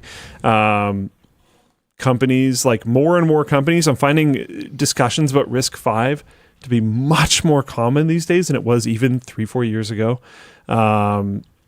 There's, Google making their own stuff. Intel interested in being a fab potentially more than even their own Speaking of Intel, I had this queued up already. I don't give financial advice on this show, but if you bought Intel when I said that I thought it was looking kind of cool and laid out all the reasons I thought it was kind of cool in the medium to long term, you're doing pretty good so far. Just throwing that. I don't know, man. It's real tempting sometimes when I can just kind of see the tea leaves, and I'm like, this is the direction. Me being invested in Intel would be pretty bad, though. That would be pretty bad. Anyway, ugh. Yeah. So it's interesting. A lot of things are moving towards actually genuinely moving towards open source setups for things. Which is very based. Interesting. It's cool. I don't know what that future necessarily looks like. Probably a lot of fragmentation, but I think it'll be fun. I'm excited. Okay. Next topic. Stay the Path says, yeah, that'd almost be as bad as like the president of the United States shilling a ticker or like a crypto or NFT or something. You know what? You're right. I think that... if it's their own name, I think they have to. That would never happen. Yeah, that's pretty far-fetched. I wouldn't want to live in a world that's so corrupt that the politicians at the highest level would shill stocks, and also almost as bad YouTubers would do it. I don't want to live in that world. Almost as bad. Speaking of far-fetched, Apple approves drivers that let AMD and NVIDIA eGPUs run on Mac. Okay, I was so excited when I read that much of it. Carry on. Yeah, it gets a little worse. The software is designed for AI, though, and not built for gaming. Apple has officially signed off on those drivers. The drivers are developed by TinyCorp, the company behind the TinyBox AI accelerator, and Apple's approval means users no longer need hacky workarounds like disabling system integrity protection to get eGPUs running. This is specifically for AI workloads, not for gaming. The drivers are built for running large language models, so if you were hoping to plug a GPU into your Mac and fire up games, that's unfortunately not in the cards. Ding, ding, ding, ding, ding, ding, ding. Nice. Solid. TinyCorp first got an eGPU working on Apple Silicon back in May 2025. That was not me, by the way. That was the writer. Back in May 2025, but that required unofficial methods. Now, with Apple's blessing, installation is straightforward. For context, TinyCorp sells some serious AI hardware. Their lineup ranges from a $12,000 box with 4 AMD 9070 XTs all the way up to a $65,000 system running 4 RTX Pro 6000 Blackwell GPUs. Whew. The reason that this is in Good News WAN Show, I feel like I should explain that. It's still good. Is that this is the first step sign of a potential future thaw in the frosty relationship between Apple and NVIDIA. I would love to see at some point, I think asking for an NVIDIA GPU baked onto Apple Silicon in a multi-die package, that's probably unrealistic. But I'd love to see a future where I could hook an NVIDIA eGPU up to my MacBook Neo 3 or MacBook Neo 4 and run serious games off of an iPhone CPU. It'd be sweet. And NVIDIA's down. We know this because they actually went and did the work and made a driver. And this was a number of years ago. And Apple intentionally blocked it from working. Ever since Bumpgate, things have been frosty between the two. But I feel like both of them have come so far and been so successful that you would think it would be time to bury the hatchet. You know? Maybe. Yeah, maybe. Maybe when pigs fly and, me and Gamer's Nexus make up and kiss.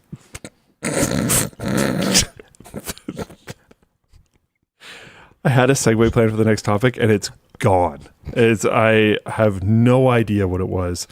I have genuinely How's that no for clue. an image in your mind? Fan art. Oh no. His hair just draping around your face. Hey, what makes you think I would be on the bottom?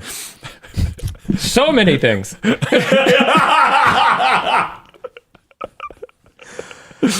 KeyChron. I feel like he would, yeah. KeyChron has made their keyboard and mice designs source available, allowing anyone to design or 3D print parts for their devices. This is so cool. They published a GitHub repository containing production-grade CAD files for 83 of their keyboard and mouse models.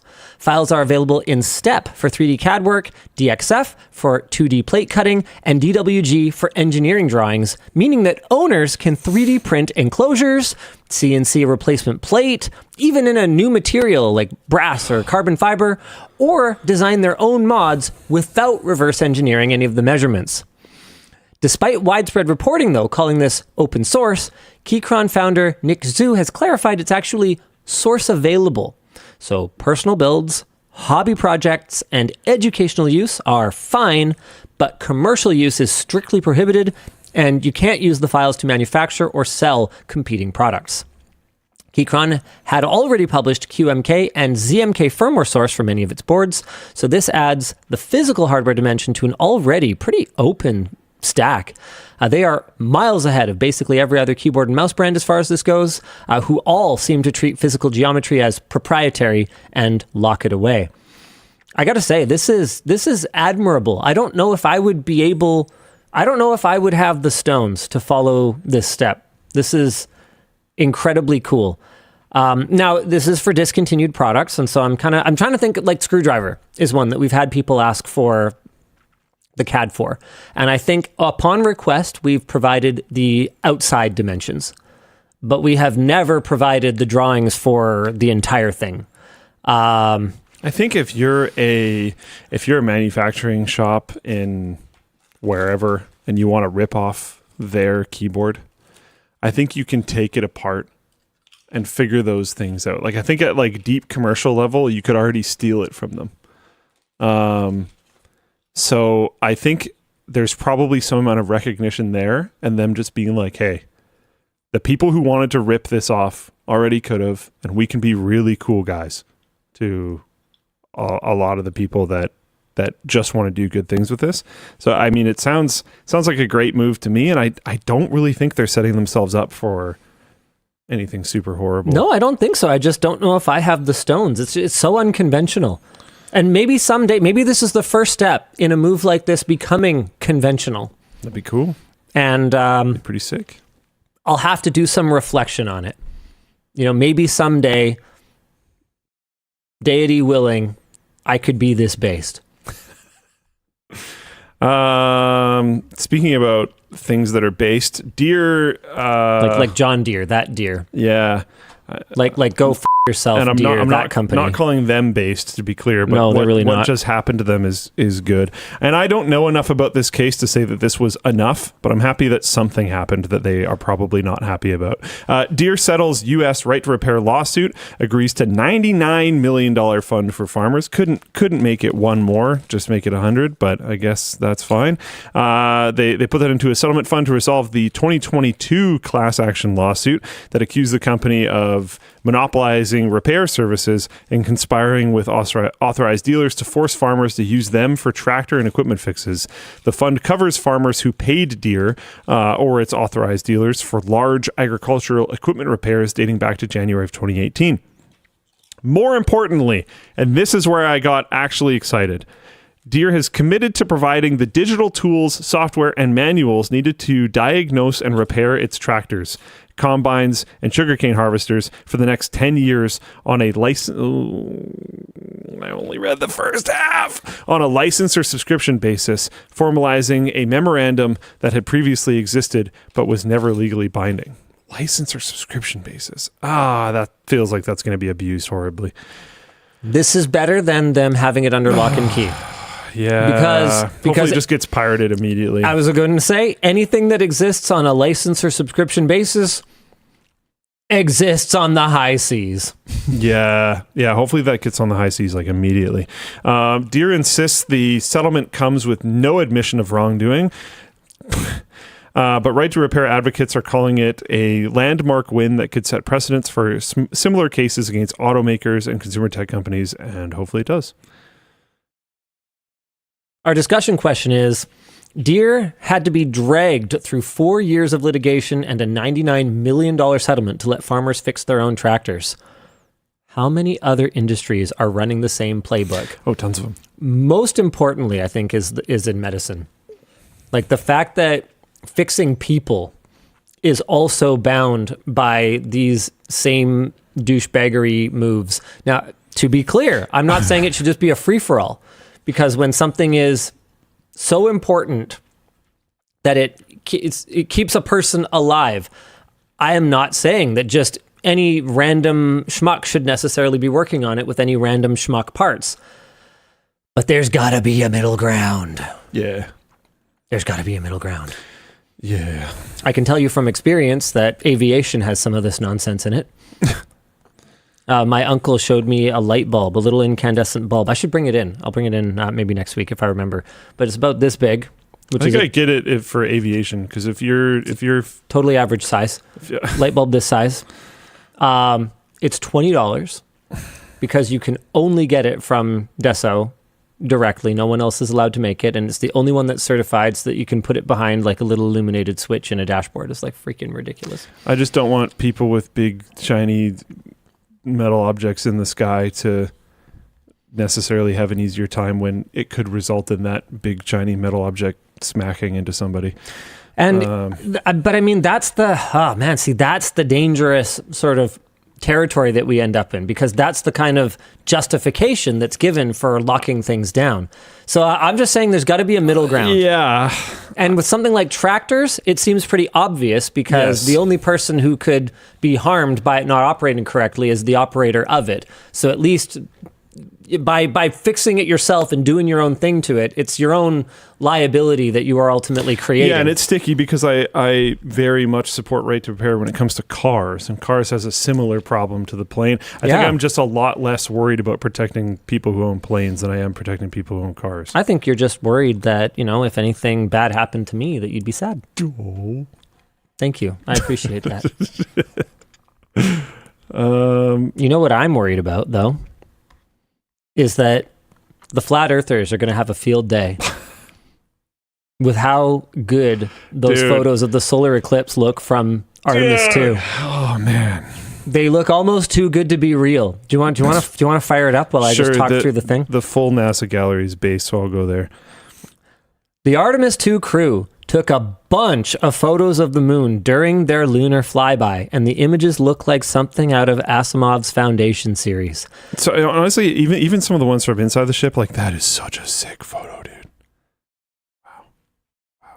Absolutely. This is about as based as a photo can be, This while is probably there isn't yet a moon base. This is probably the coolest photo of someone taking a photo. But okay, we'll get to real ones. You can download these. They are really high res, fantastic background bait for people who want to make cool stuff. Some of these are just, wow. Isn't that incredible? Okay, that one to the right there. This one? No, left. Yeah. Oh, I love this one.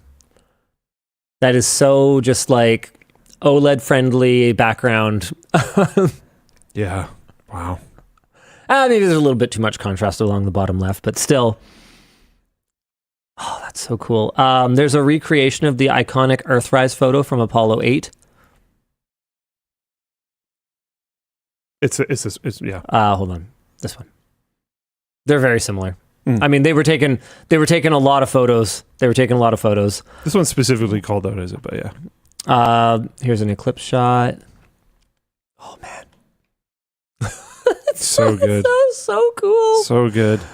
Oh man. Light of the moon in nighttime is visible in the background as the sun is setting on the opposite side. The image captures the beginning of a total solar eclipse that astronauts were able to observe at the end of their lunar observation period. It's just the write-ups are just exactly what was happening, and yet they sound so cool. Commander Reed Wiseman told Mission Control it was a surreal experience and said he'd need to invent new adjectives because no existing words could describe what they were seeing out the window. NASA has shared the full metadata for the photos to prove that they are real, unprocessed captures from the Orion capsule. They're not renders, they're not composites, just breathtaking photos. And yet, I firmly believe... Photos of a set! I firmly believe that because they look too good, someone out there will believe they are fake. Sponsored by Blender. I believe that they're real, and I firmly believe that I don't care because I choose to live in a world where it is real and that is more interesting and more fun and more exciting. It was I made the mistake of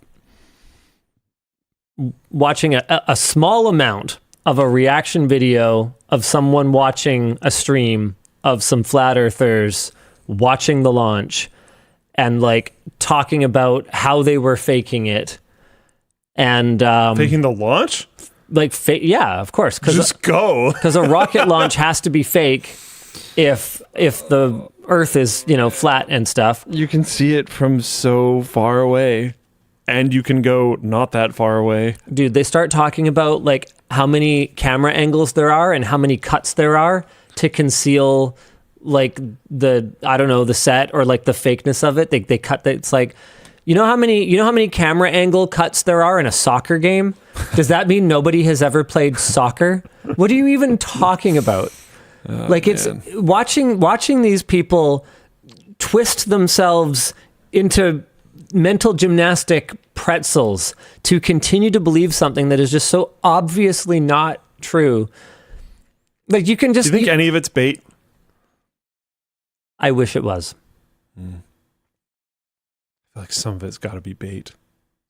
Some of it. Well, I'm here's the sure thing. there's also people Here's the thing. that believe it. If the influencers are 100% of them, if 100% of them are grifters... Dude, right? my NASA paycheck came in. Sure. So if 100% of the influencers in the space are grifters, then if nobody actually believed it, who would be following them then?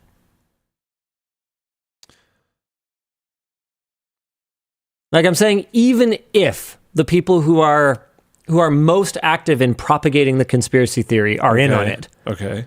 obviously somebody's not, because they wouldn't be watching this. So I can't accept. But you watched it. No, I watched someone watching it to make fun of it. But I think there's a lot of people that will rage watch stuff like that. Okay, I'm going to say something sadder. A peripheral family member. Oh, no. I ended up in like a fairly, I don't know about heated, but definitely firm conversation with about it at some point. So That's unfortunate. yeah, and there was like it wasn't like at Sorry the to end of hear it that. they were like, I'm just kidding. Like, you know, there was emotion. So no, I'm sorry. The level of commitment to something so sad. It's almost admirable. In a It's way. just a No, it's not. less interesting world. It's like there's so much like I don't know. I think a flat like pancake thing rotating around amidst all the other round planets is pretty interesting. but like also to believe that we've never made it out there and we've never learned these things. We've never, mankind never took that step. Like it's smaller, it's narrower. It's it's only a small step. There's Who so needs much it? there's so much darkness and like sadness and negativity in the world very heavily right now. Not on the WAN show. And there's these moments of like human brightness that happen, and to deny that is just so sad. That's why it's like I fully believe that it's real, and even if I didn't, I would want to. Okay, this might not be a topic for WAN show, but would you extend that logic to I do it with placebo things. dragons? Do you choose to believe Abominable Snowman is real because that's more interesting? I think Abominable Snowman is pretty interesting. It's not good though, That's interesting. but it's not good. Part of this is that it's good. Sure, I mean, the vacuum of space is not good, but it's interesting. There's nothing to lead me to believe either of those things are legitimate. Okay, so you want some I think evidence. they're vaguely interesting. I don't think they're anywhere even in the same stratosphere as interesting Nice. as this, and I don't see them as good. So like I don't think they're equivalencies. I understand what you're trying to go Yeah, for. no, I'm just- there might be other things. I think for me it's placebo. So within limits of, things that you have any evidence for whatsoever, Sure. you choose to believe the more interesting and exciting version And good. for now. And that's one of the like I will repeatedly tell myself that if I take like a drug or a treatment for something, I will like push into my brain repeatedly, like, it's good that I'm taking this because it works. Right. Oh, yeah. And I'll like full-heartedly believe that because I'm like, all right, come on, in some way, this will work. So like, yeah, I think I do that with more than just NASA stuff. But then I've seen a rocket take off. So like, I don't know, bro. You can just go. The ducks are free. Like, I don't know, man. In other space-related news, the FCC is set to supercharge satellite internet performance and potentially lower costs. They just announced they'll vote on April 30th on an order to overhaul satellite spectrum sharing rules from the 1990s, replacing the old equivalent power flux density framework that limits how much signal power low Earth orbit satellites like Starlink can use. FCC Chair Brendan Carr said that the change could boost capacity for space-based broadband by as much as 7 times current levels using the same number of satellites. The rule change would mean faster speeds, potentially lower costs, and better service for rural and remote users, with the FCC estimating more than $2 billion in economic benefits for the U.S. alone. SpaceX, which has lobbied heavily for the change, stands to gain the most. Starlink accounts for about 65% of all active satellites in orbit, and they have more than 10 million subscribers worldwide. The timing's pretty excellent for them right now, too, with the rumored IPO coming. Interestingly, though, not everyone's on board. Geostationary satellite operators like Viasat, SES, and DirecTV opposed the change, arguing that loosening the power limits could cause interference with their existing fleets. In other NASA news, that fan testing video that we released this week, it took a long time, which was not great. Like, I think Adam's trip was like a year ago. But the timing ended up being really good because to the point where a lot of people thought you guys did it intentionally. Nope. I don't think you did. Definitely not. There was just a lot of math and a lot of coordination and a lot of just things taking a long time, and we eventually got it done. Dr. Louis Edelman, former NASA scientist, delved into the details of the fan testing equipment and methodology in an article on the LTT Labs website. How freaking cool is that? We have a special guest writer. Awesome. You guys are definitely going to want to head over there and read this because there's only so much that we can cover in a video format, and while keeping it, not a snooze fest. And you can see as I go through this, clearly not all of this was in there. And just because it's not a snooze via text, just because it would be kind of snoozeworthy in video doesn't mean that it's snoozeworthy via text. Totally. Yeah. It's an excellent read, and you guys are going to want to check it out. We also have another LTT Labs article to promote, and that is power supply turn on and turn off timings. It's something that I had never thought about before. No. And don't get scared by this because Lucas actually does a really good job good at breaking stuff down of explaining all these values and why they exist and why they matter, which is pretty cool. There's a lot more to the ATX specification than just like 12 volt go burr. It's really cool stuff. And once you understand it more, you properly appreciate just how smart the folks who design these standards are and how important they are. Like Intel, it's hilarious. Like Intel never made a power supply for you to put in your gaming rig. But here they are, sort of foundationally involved in the design of functionally every single one you've ever used in your lifetime, unless you're very, very old. Pretty cool stuff. Definitely worth a read as well. LTT Labs has been doing some really neat stuff over the last little while.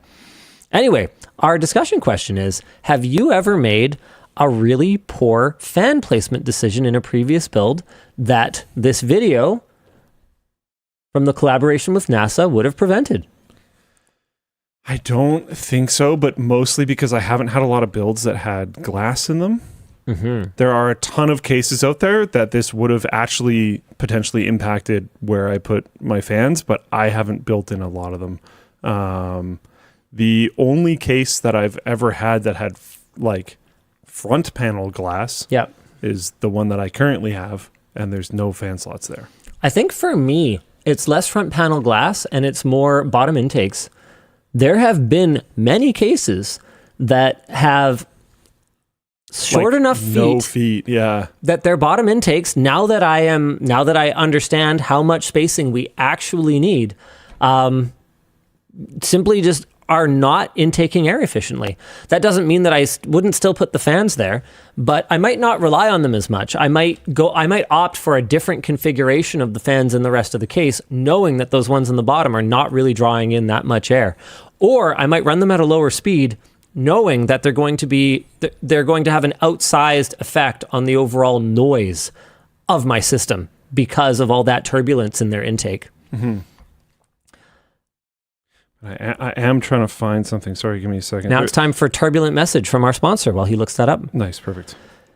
Hearing the word analytics might make your brain go into snooze mode, but at the end of the year, everyone loves seeing their Spotify Wrapped and Steam Replay. Our sponsor, Play Tracker, is an app that's built for any gamer that even remotely cares about achievements. It connects to all the major gaming platforms and combines data from each into one place, so your gaming stats are always together. So no guilt about chasing a deal on a different system or on a different launcher. As you play, you'll level up and unlock customization options for your profile. You can see fun stats and graphs of your play patterns, organize your library, and lots more. All these features are free, no microtransactions to unlock customization options, and that includes options from the LMG Guild with real game suggestions from LMG team members. That's cool. I'm actually just finding out about that now. Play Tracker is independently owned, based in the EU, and adheres to strict privacy policies, keeping your data in your hands. And, well, or at least in their hands. And an extra little cool thing, they've even added support for retro achievements. So what's your gamer level? Find out with Play Tracker for free on the web or as a desktop app at playtracker.net/WAN. The show is also brought to you by Motion Gray. If you're working at your desk for a whole day, you might notice your back gets sore or things get a little sweaty, which is why it can be helpful to stand and move around from time to time. Motion Gray's Ergo 2 Pro sit-stand desk is an affordable option to bring more comfort and more flexibility to your workstation. No matter what size desk you go with, Motion Gray's Ergo supports up to 176 pounds, and each desk comes with dual legs for stability and uses German Bosch motors for a smoother height adjustment. Everything arrives in a single box. No worries of, some things being shipped in one box and then another arriving 3 days later. And everything you need to assemble the desk is included in the box, although it wouldn't bother me if you also picked up an LTT screwdriver. Grab your Motion Gray Ergo 2 Pro at our link in the video description. All right, did you find what you're looking for? Chat helped me figure it out. Nice. Good job, chat. I need another second to actually bring up the actual video.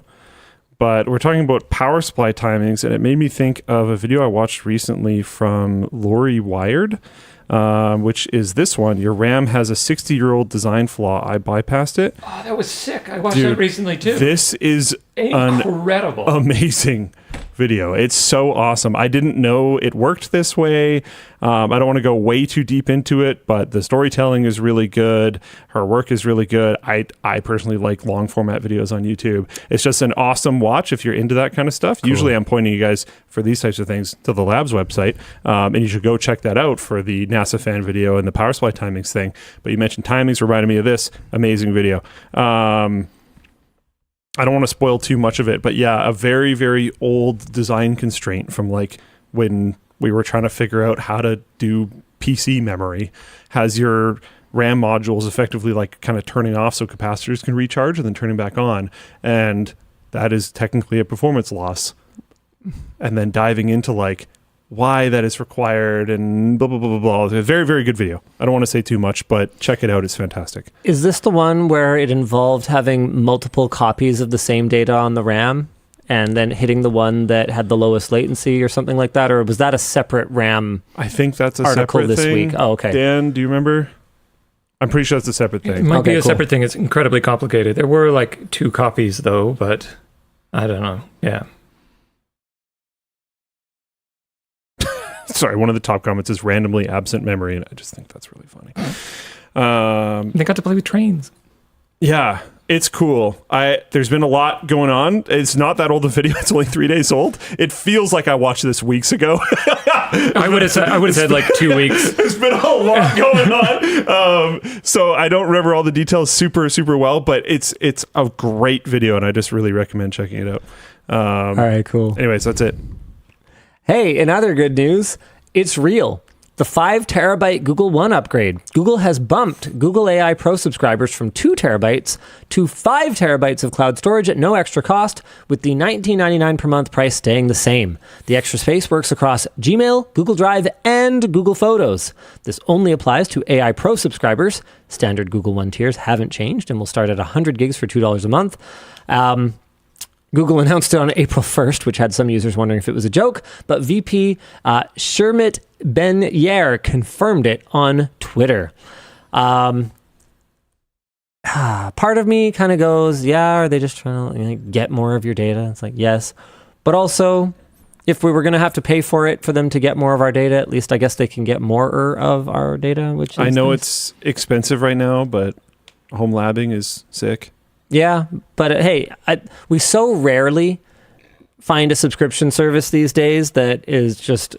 A subscription service from a big tech company that got better instead of worse. Spontaneously is more rare. More rather than less. So cool. We got to call out bad stuff when we see it, but we also got to on the other side, we got to be like, good job when something doesn't suck more. Yeah.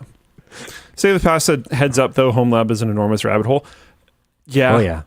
I think people have a tendency to dive in further than they necessarily need to.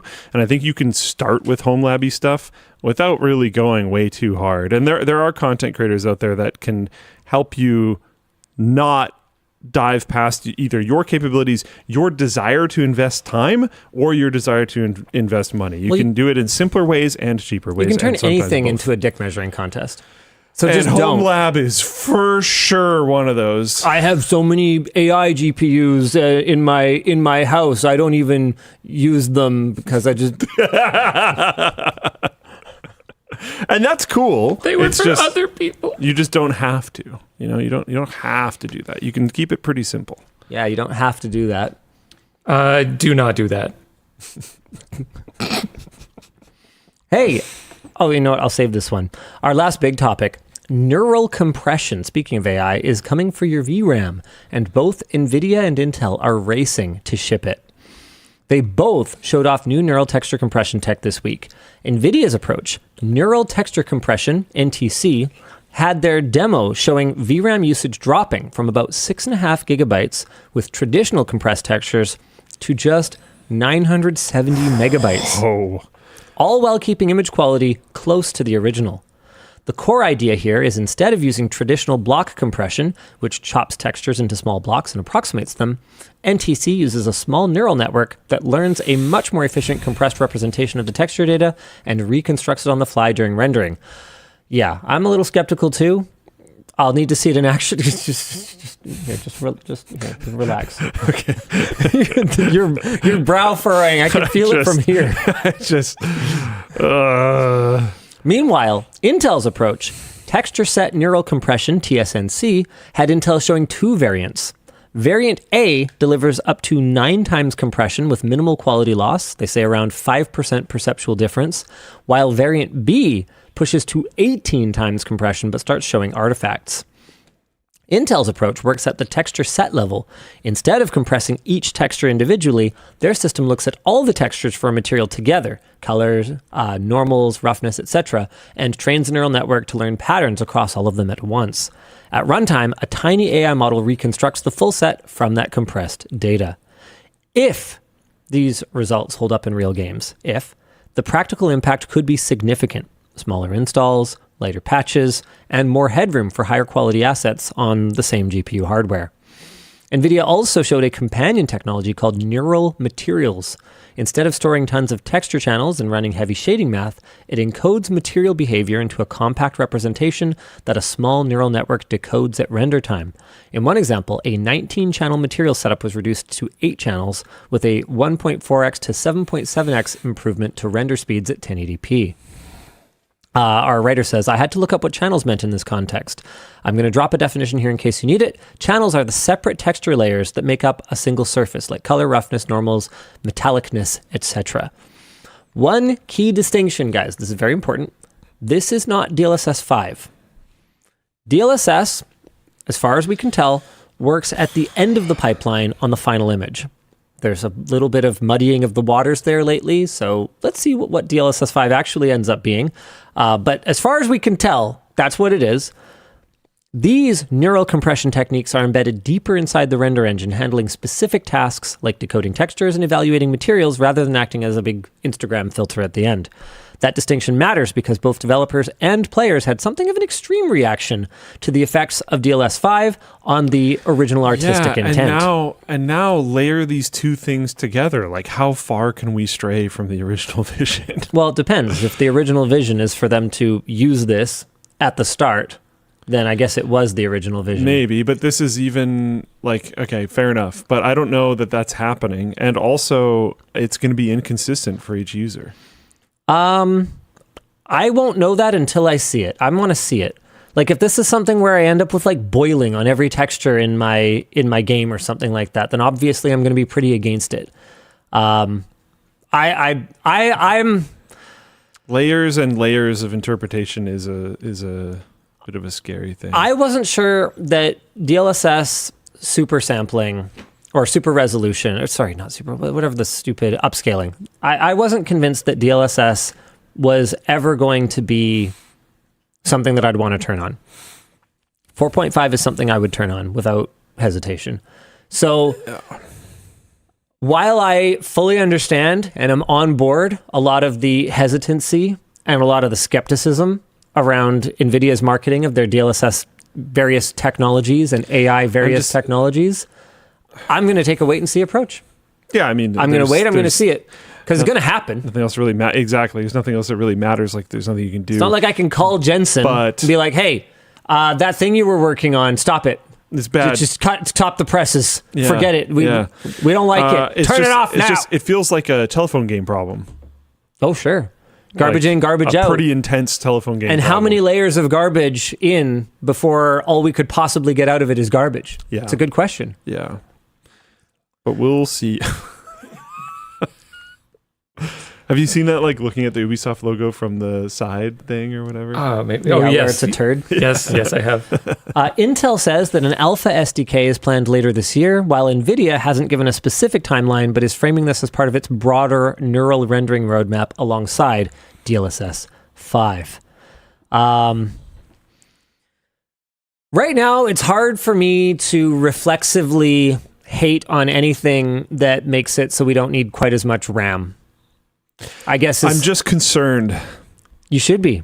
And I think I would have been concerned already. And then having seen that stuff from DLSS 5, I am concerned. I don't remember if I mentioned this back when we did that segment with Riley, but one of the first things I said to NVIDIA about the DLSS 5 demo is that, like, I think the worst thing that they did was show it before it was cooked. I am usually the kind of person who enjoys seeing things be developed in the open and watching the progress in real time.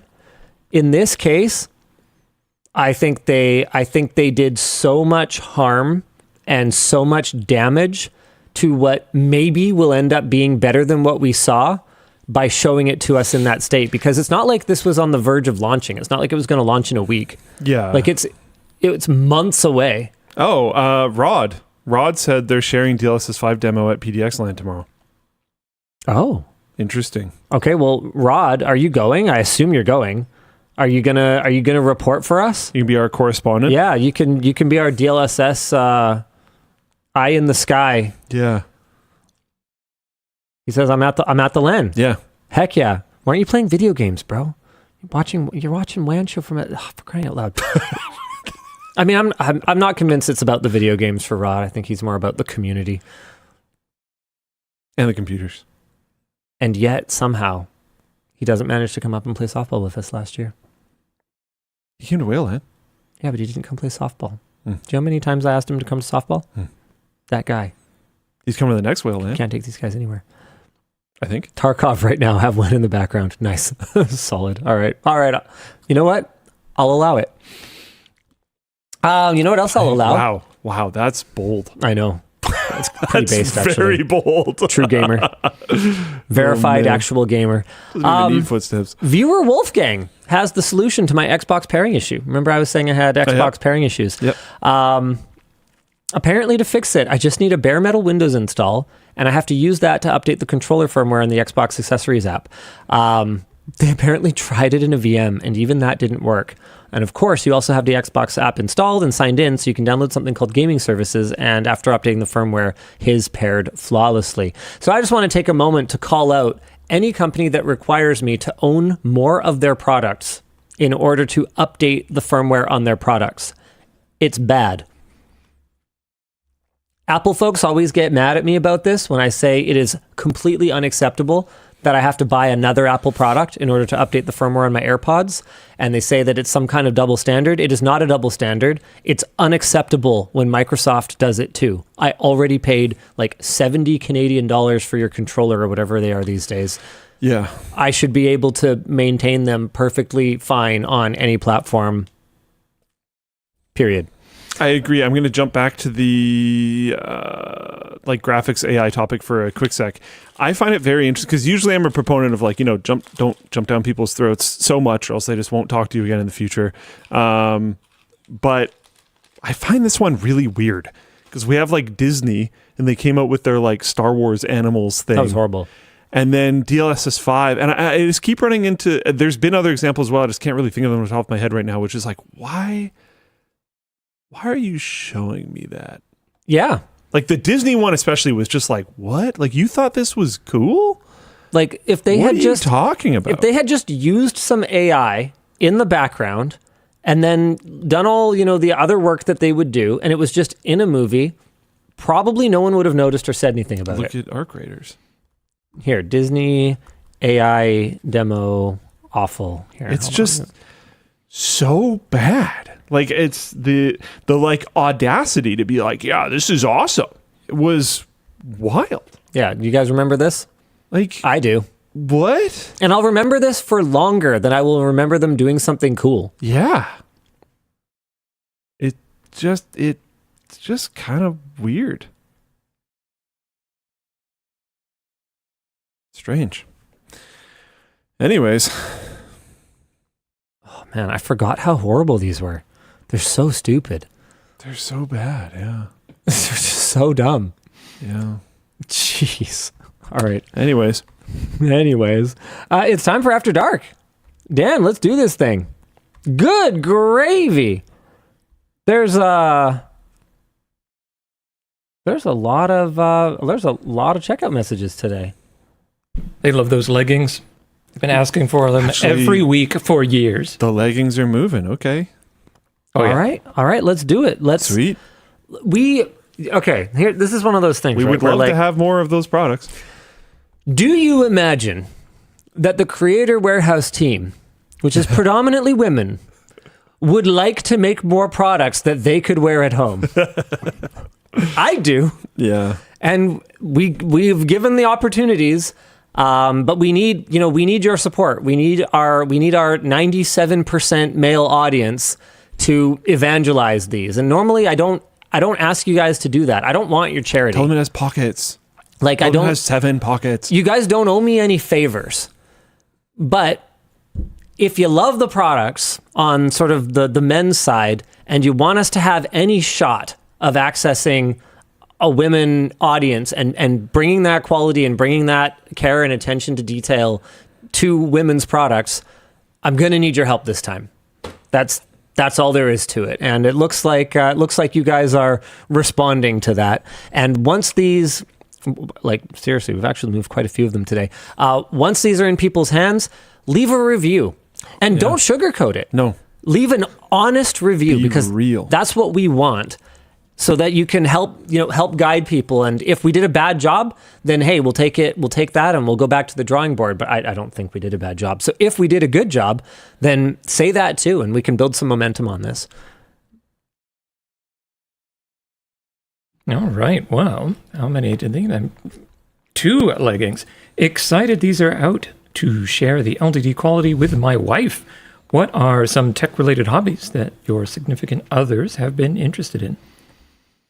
I mean, my daughters are getting really into. Oh man, what is my eldest daughter not into? She's getting really into animation on the iPad, just like drawing frames and animating them. She's been getting really into 3D modeling and 3D printing.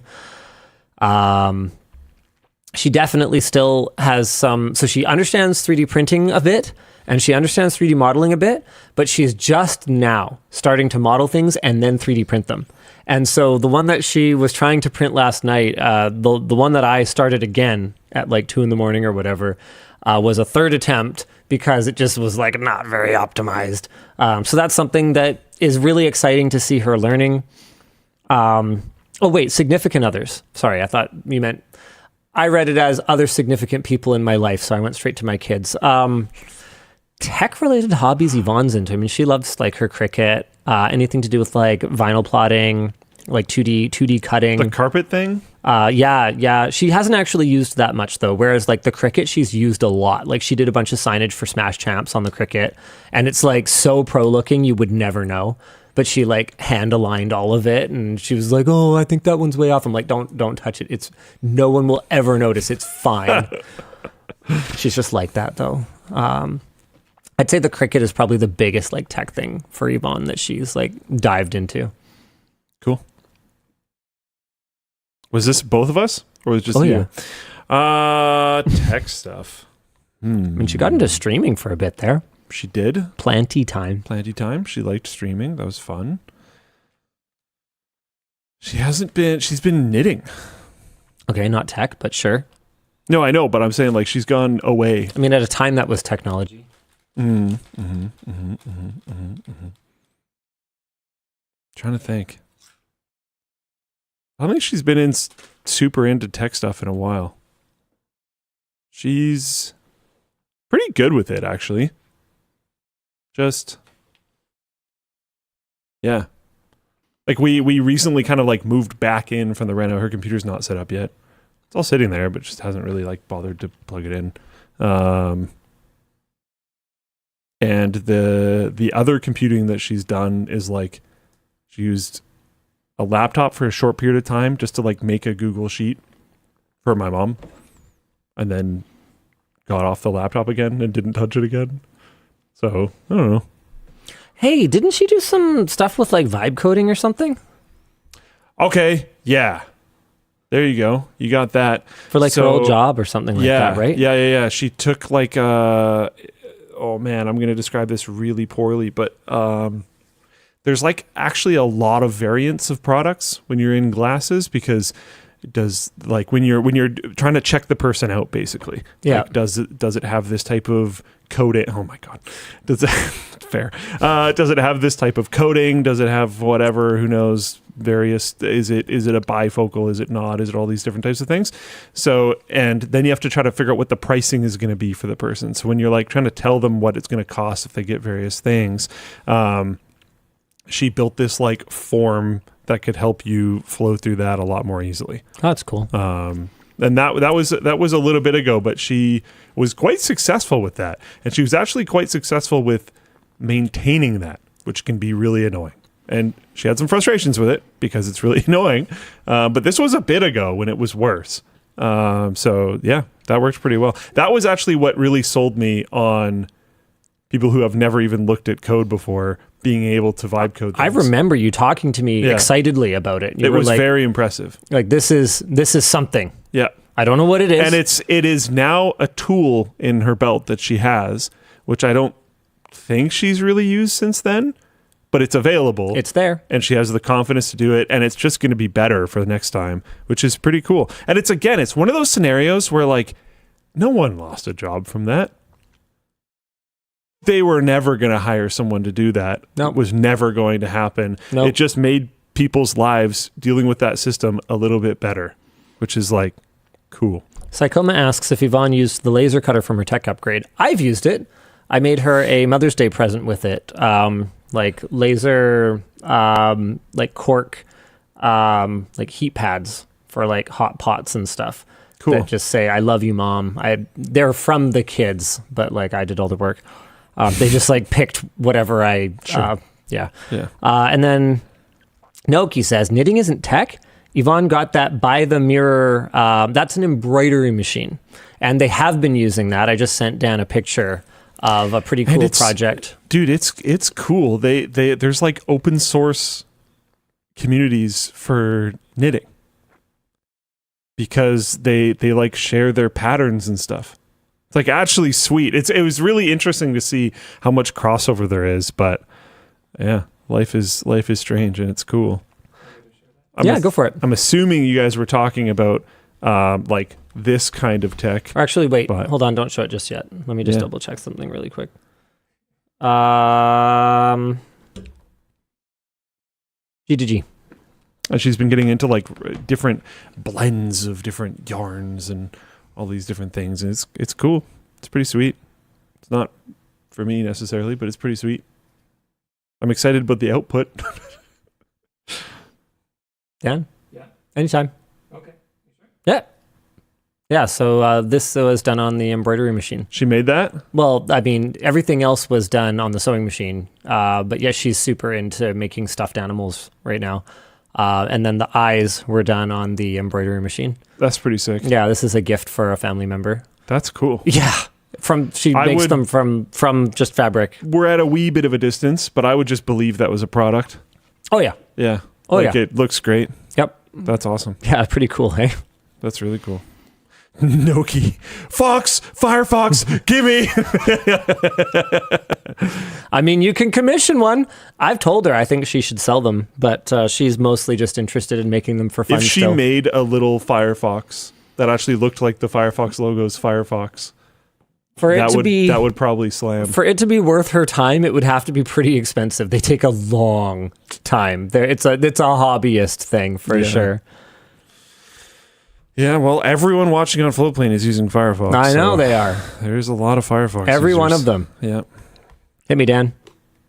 Linus, with Tesla heralding the imminent arrival of unsupervised full self-driving, do you think that or Open Pilot will be done first?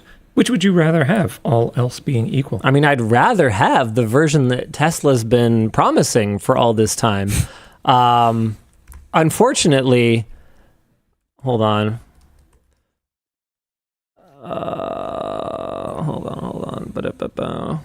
Unfortunately, it's been promised over and over and over and over and over and over again, and it has just never actually arrived in the way that they have promised it. Here, hold on. There's a really funny article that broke down all the times that Elon has said, by this date, it will be more safe than human drivers. And then the writer of the article actually didn't get them all. And one of the commenters under it found, going back even further, more times that he had used exactly the same puffery language to describe the progress that they were making on full self-driving. And to be clear, what a Tesla is capable of doing is very cool. My objection to it is the way that it's been marketed, the way that people have been misled for all of these years, at many times in ways that Tesla and their leadership must have known was not true. That's what I find frustrating about it. It's not that the software is not cool. It's not that it's not useful. It just isn't what they said it was, or what they branded it as. And the timelines have they've just become a meme at this point. It's like Valve time. At least Valve eventually delivers the thing. When are we actually going to get the Tesla full self-driving that is actually safer than a human driver? And maybe more importantly, when is Tesla going to have the stones to actually publish any peer-reviewed data that backs that up? They don't. Waymo does, but Tesla doesn't. And the only reason that I can think of that Tesla would not publish data, like their disengagements, for instance, is that it's not flattering. That's why else? If you're the leader in the space, you talk about it. If you like to pretend and you cosplay as the leader in the space, then you obfuscate. It's that simple. Hey, DLL, love the show. Question for Linus and Luke. If I made an LTT video game, what would you like to see in it? I would like to see gameplay first and not an LTT video game. I just don't think an LTT video game would be very good. Like, what even would an LTT video game be?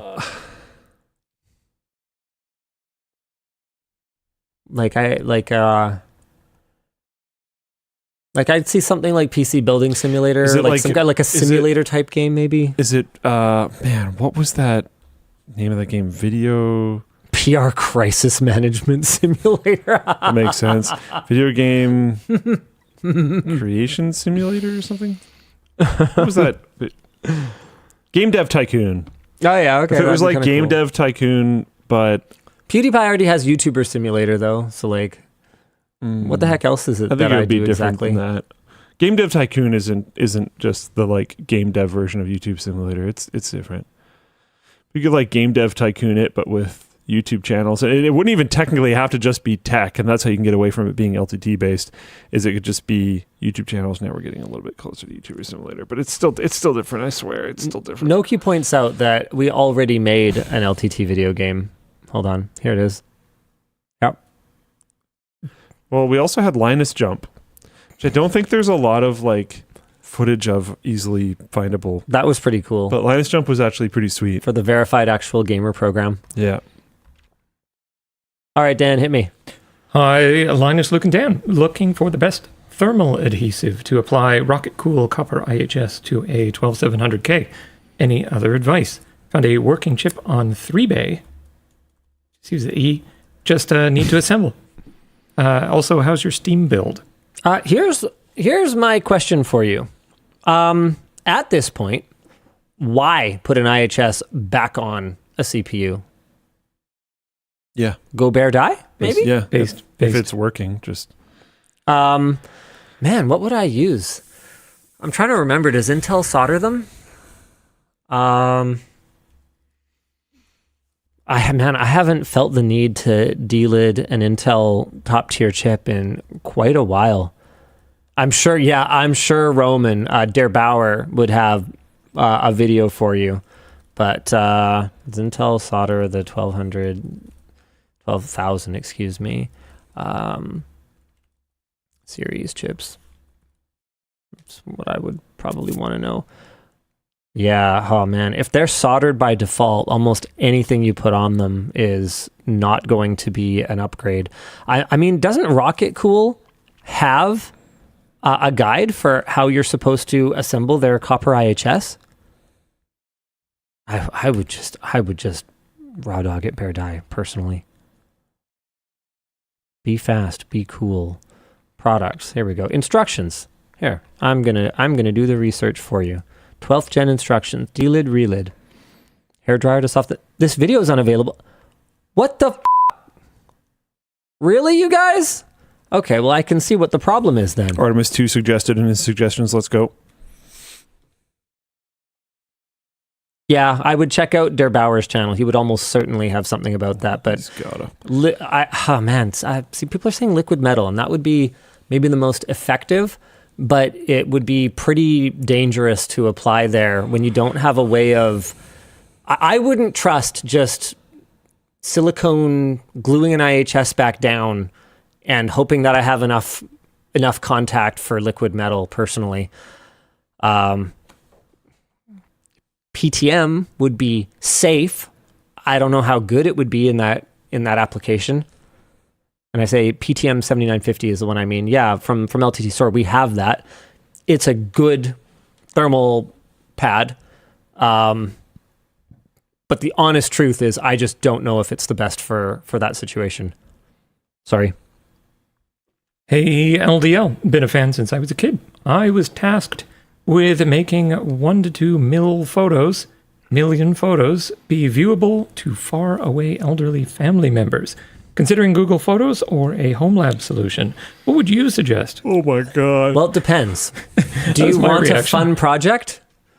If that's the case, how about Image? Do you want to just upload it, crap it onto the internet, and not think about it anymore? Then Google Photos. I mean...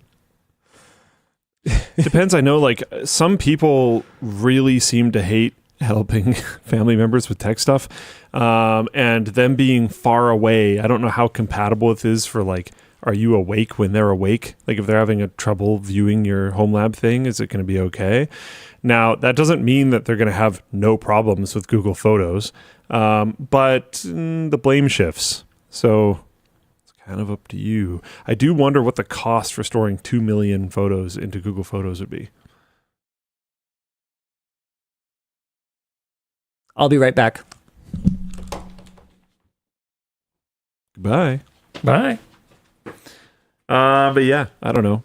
My gut would be to image it. But yeah, it depends how friendly are you with those relatives? How much time do you want to spend being the blame for everything, and how much do you think they will understand that? Because it's not like Google Photos is going to be perfect either, but anytime you provide the solution, I've had this talk with the infrastructure team a bunch locally at LMG. It's like, yeah, I mean, if the thing that we propose that we use is someone else's thing that we're just paying for, when it goes down, everybody just goes, dang.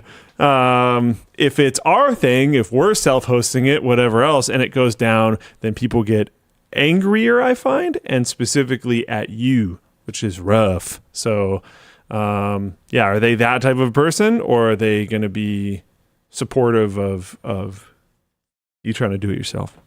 I would self-analyze that, because like I say, I would probably go with the self-hosted solution. I'm pretty confident my family would just think it's like cool. And if there was more problems, they're just like, let me know, and then it would be fine. So, I don't know. It depends. My concern is no matter what you do, you set it up, so it'll be your fault. Yeah, you are now on the hook for this. Cloudflare goes down, you set it up, it's your fault. Why did you pick something that went through Cloudflare, dummy? Yeah, well, they don't even understand what that is. Just the thing that you were in charge of is now broken. Yeah, and then, again, with certain people, that won't be a problem at all. And with others, it will.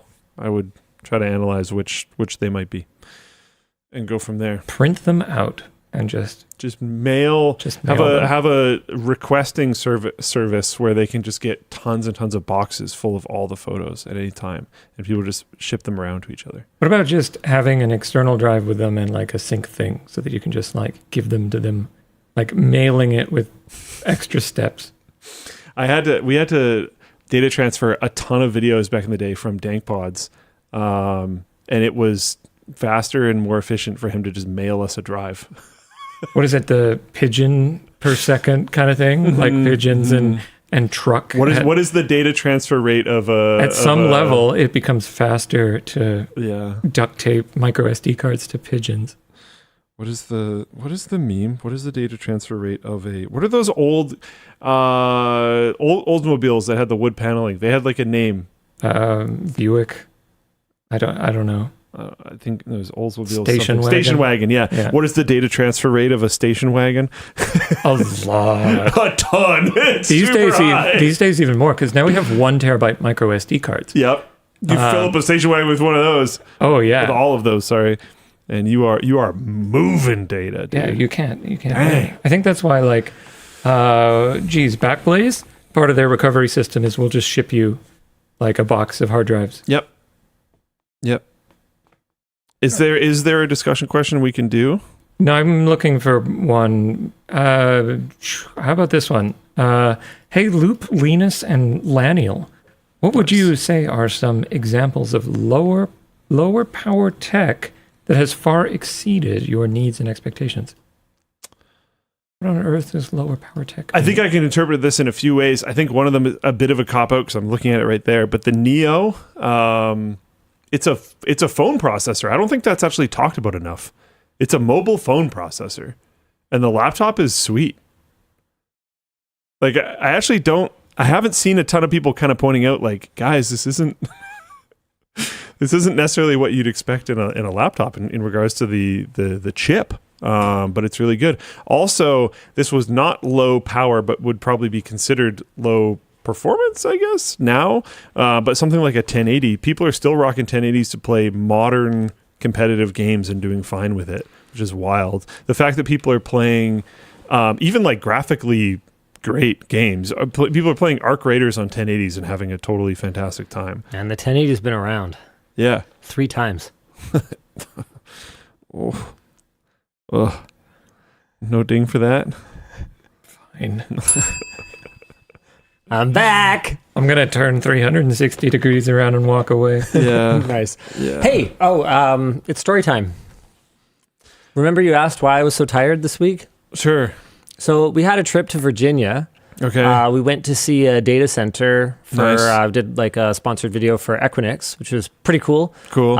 Unlike the last Equinix data center tour we did, I was like, hey, we can't just like do the same thing over and over again. They're like, oh yeah, that makes sense. Don't worry. We've actually got lots of really cool stuff. And I was like, oh, okay, cool. So we went into one of their like experimental cages. You got in the cage? Nice. And last time I don't was- think you got in the cage. And in their like test platform cages, they had a lot of it was actually like older stuff, but it was kind of experimental stuff. So one of the things that we're going to show is like this, you know how direct liquid cooling is like totally a thing for servers? Yep. What I had somehow escaped my notice was they have a 2-stage system there that instead of using water is using water to cool or a 2-phase, excuse me. They have a 2-phase system. So they're using water to cool a refrigerant that is being pumped around with a compressor out to the systems in it. Apparently it's been around for like 4 or 5 years now, which I thought was pretty cool. So we checked that out. Anyway, that's not the story. The story is that there's a particular member of the writing team who was basically came to me and said, I would like to ride the thing. And I basically said, well, you can't just ride it, because as much as I joke about, oh, well, as long as we have a business meeting, then it's a business expense. That's not actually how it works. You just actually have to do something. It has to actually be for a reason. And so he pitched the lowest hanging fruit possible, that we would build the highest PC ever, but like, haha, get it? Now, obviously, we're not just going to do like the most low effort nonsense ever. So what we did is we worked with Pankratz, who has his week in the life of vlog over on Floatplane right now, lmg.gg/Floatplane, to make what we believe is maybe not but one of the most efficient gaming PCs. So in terms of FPS per watt, I don't think we were much clear of like 200 watts by the time we were done with it, but we were playing Cyberpunk at like 60 FPS, 1080p, like very solid settings. It Nice. was very cool. Anyway, is how it was supposed to go until we had finished meal service and we went to get everything out of the luggage compartment and realized that one certain writer had left the case on the ground. Oh. Did you buy the case on the other end and then build it on the way back? So we devised a plan. Okay. The way it was supposed to work was, because we wouldn't just like take it up to build a computer in it and bring it down. Like it would have to be going somewhere for a good reason already anyway. So he was with us on the whole trip, and then he was just going to like work from home for the rest of the trip. And then what was supposed to happen was on the way back, we were supposed to be able to nap, because the Equinix tour started at 8 o'clock in the morning Eastern time, which is 5 o'clock in the morning for us. So I was up at like 4:30 or something, or 4:20. After doing the highest PC build. And so I wanted to work all day and then sleep on the way back, but instead we devised a plan while Sharad and I went to Equinix with Sean, one of our newer guys. He's a camera op, actually. He's awesome. You guys will meet him at some point pretty soon, I think. We went to do the data center tour, and screw it, Elijah. You're going to find out soon enough. Elijah. Chat all guests, because you like hinted to the idea super strongly in the Oh, did I? in the announcement video. Announcement video. You talked did about I? like how I don't he even was think it going to was- build like low power draw and high performance and Oh, did we already and- have this and video lightweight. planned at that point? I get my timelines You mixed up. mentioned lightweight a lot, so it might not have been exactly this. It But was pretty much this. yeah, okay. It's pretty light. It's not the lightest thing, but it's like it's small, it's pretty light, and it's super low power draw. Okay, yeah, it was Elijah. Anyway, so he went, and it turns out, hey, there's Micro Center about 40 minutes from the data center. So he basically went to Micro Center, bought the case, and then went back to the airport and just like sat and like worked from home. Because, like, what the heck else is he going to do? We don't have a hotel room anymore because we were going back that day. So he just, like, hung out at the airport for, like, 6 hours. And then we finished the data center tour. I'm, like, wiped because I actually had a really hard time falling asleep the night before because I'm not time adjusted. And then I was getting up at, like, and also I have a hard time sleeping. And then I had to get up at, like, 4:30 my time. And then, so I worked all day. And then we did our meal, and then I was like sitting there, and it's like, Time to rally. okay, let's do this thing. Smelling salts just to film videos. And it actually ended up working out okay. We were really worried because the original plan for the trip had us flying back at night, or like in the dark, not at night, but in the dark. And what we've learned so far is that that would not work. I don't think we can film in there other than daytime. But we not only got it working, we got everything going. We got power figured out. I was even able to download OBS so that I could do screen cap because we forgot to put OBS on the drive before we took off. It took forever. Oh yeah, right. That makes sense. But we were able to game. The one thing, you know what, I'm not gonna spoil anything else. It is probably the most unhinged video that has been on our channel in solid 6 months. Not very grounded, you could say. You could say that. You could say that. So aggressive. I will give you guys one hint. I'll give you guys one hint, okay? I'm going to send this to you, Dan. Just throw this on the... just throw this up on the stream. This is so funny. Normally, the video would be hosted by like me and Elijah, right? And Sean would film it. But we actually had a special guest for this video on the way back. Dan, you wanna throw that up for us when you get a minute? Oh yeah. You got a sec. Oh yeah. Yeah, go for it. Sherrod decided to lend us a helping hand on the shoot. What am I looking at here? He was napping the whole time. Was he snoring or something? No, but when I had to cable manage under him was pretty interesting. Oh boy. It's sheer dumb fun. It's complete dumb fun. And if you thought that the not being grounded joke was terrible, we've got whole new depths of depravity to Sure. You know what else I'm actually really excited about is we've got a video coming where I finally do a build with Sammy. Oh, cool. Do you know about this? No. Sammy, Sounds with great, though. only sort of my permission, uploaded a short called Oh, I do know about this. $1 for my PC for every my boss will spend $1 on my PC for every subscriber. Yeah. That video drove 18,000 subscribers. So I was contractually obligated to build Sammy a workstation for $18,000 with a caveat. I got to pick the hardware. I mean, I'm the one buying it, right? So Sammy and I build a machine together, and James was watching it. He said that it's one of the most fun videos we've ever done. And also because Sammy is like has built a computer before, but like not well, is actually full of like really good, solid like tech tips for beginners and intermediate builders and stuff. I'm really excited about that one too. Both of these videos have like very similar, just plain fun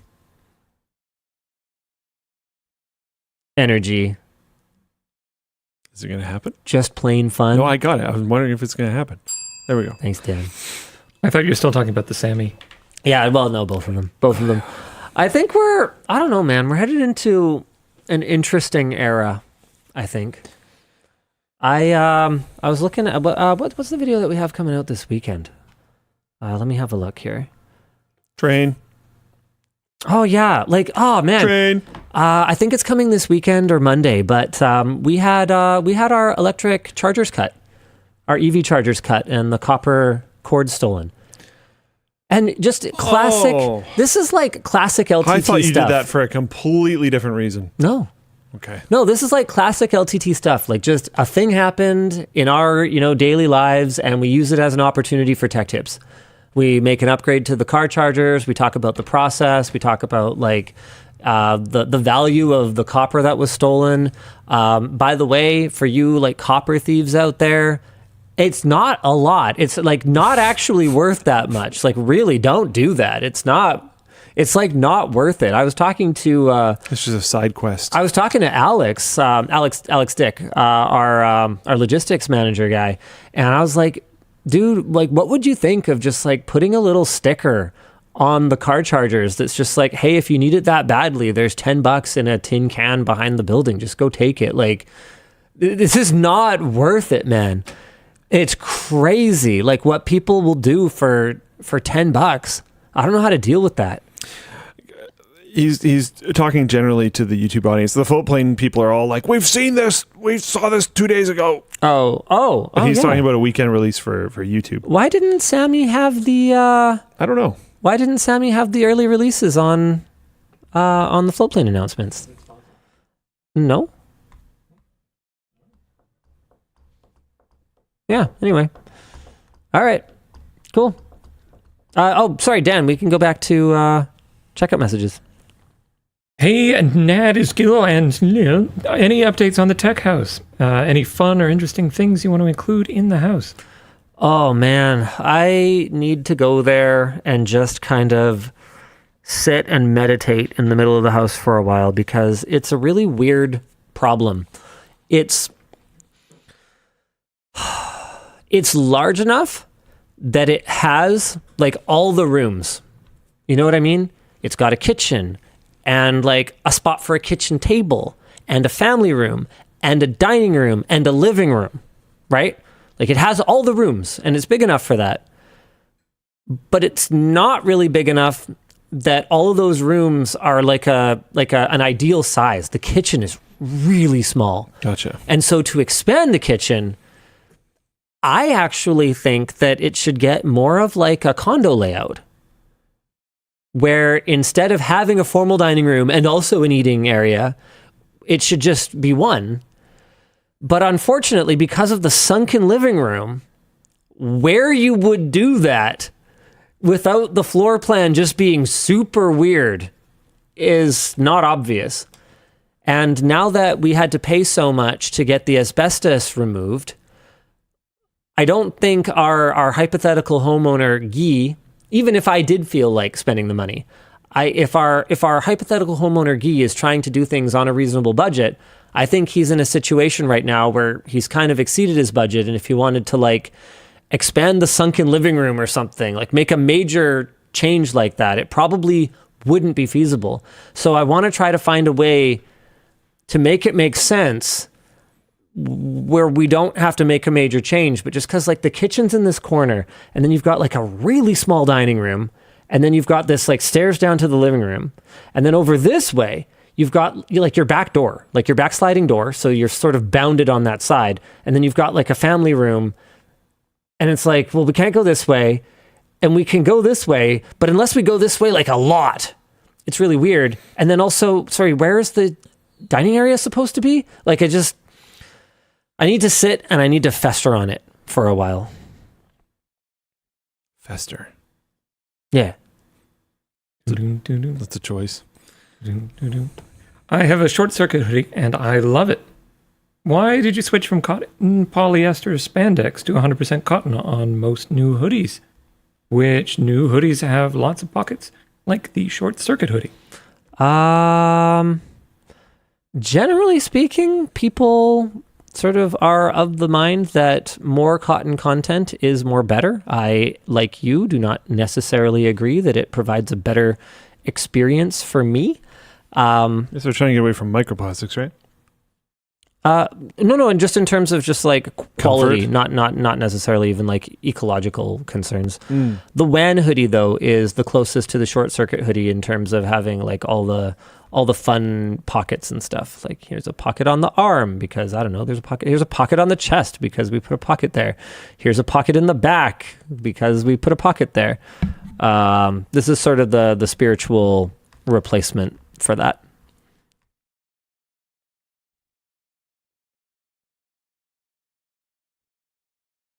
Hit me, Dan. Hey, Dan, Luke, and Yvonne's husbando. You recently put out a video saying that RAM prices are going to be going down soon. Assuming that's true, when are we expecting storage prices to do the same? I mean, what I said was, I think the worst may be over. I don't know that they will, in short order, go down to where we started. Nothing happens overnight. Like this increase didn't happen overnight, and a decrease won't happen overnight. So there's always a lag. And with that in mind, I don't think the worst has hit us yet for storage. I wouldn't go out and, buy $1 million worth of SSDs and hoping to flip them in, 4 weeks or whatever because of that sort of intuition. I wouldn't actually bet money on it, but I don't think the worst of it has yet hit us because of how much later SSD prices started to skyrocket compared to RAM. I also haven't seen any solid evidence that there's anything that would ease storage demand. I think there's a very, very strong incentive to find workarounds to just needing infinite memory. Storage, I'm not convinced, has hit the point where it's costing so much that there's as much of an incentive. It's still pretty bad, but yeah, for sure. I'm not talking about for consumers. I'm talking about for the data center builders. Amaria in Floatplane chat was like, I wouldn't buy it right now. I'm paraphrasing slightly. I'd sign a letter of intent to buy them. Nice. Solid. Hello, LLD. Recently found out my 11-year-old made an Instagram account. Would love to hear Linus's approach to parental controls. iOS screen time is mega broken and isn't cross-platform. Any practical tips? This is a big part of my problem with Apple's approach is they are not cross-platform. I don't think Family Link is especially cross-platform on the Google side, but I have found it to be, at least to my knowledge, reasonably reliable. I'm pretty happy with it. It allows overall device management as well as per app management in a way that I think is pretty darn intuitive. I wouldn't recommend like going and buying an Android phone in order to do that.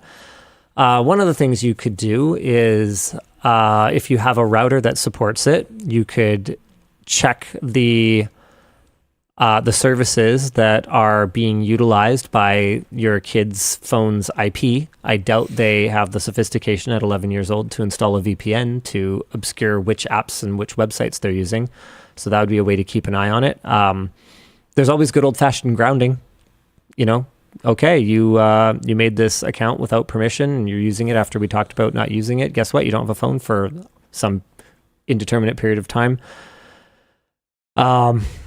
At the end of the day, right, though, it comes down to your relationship with your kid.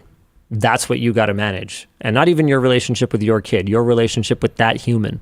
They're only going to be 11 for less than a year, and they're only going to be not an adult for just over half of the time that they've existed again, right? So good luck. Parenting is hard. At Linus, what are you thinking for your next car after the take-in? I don't know. It took me like 10 years to upgrade from a clapped out Civic. Taycan seems pretty good. Second Taycan. What about second Taycan? How about a BYD?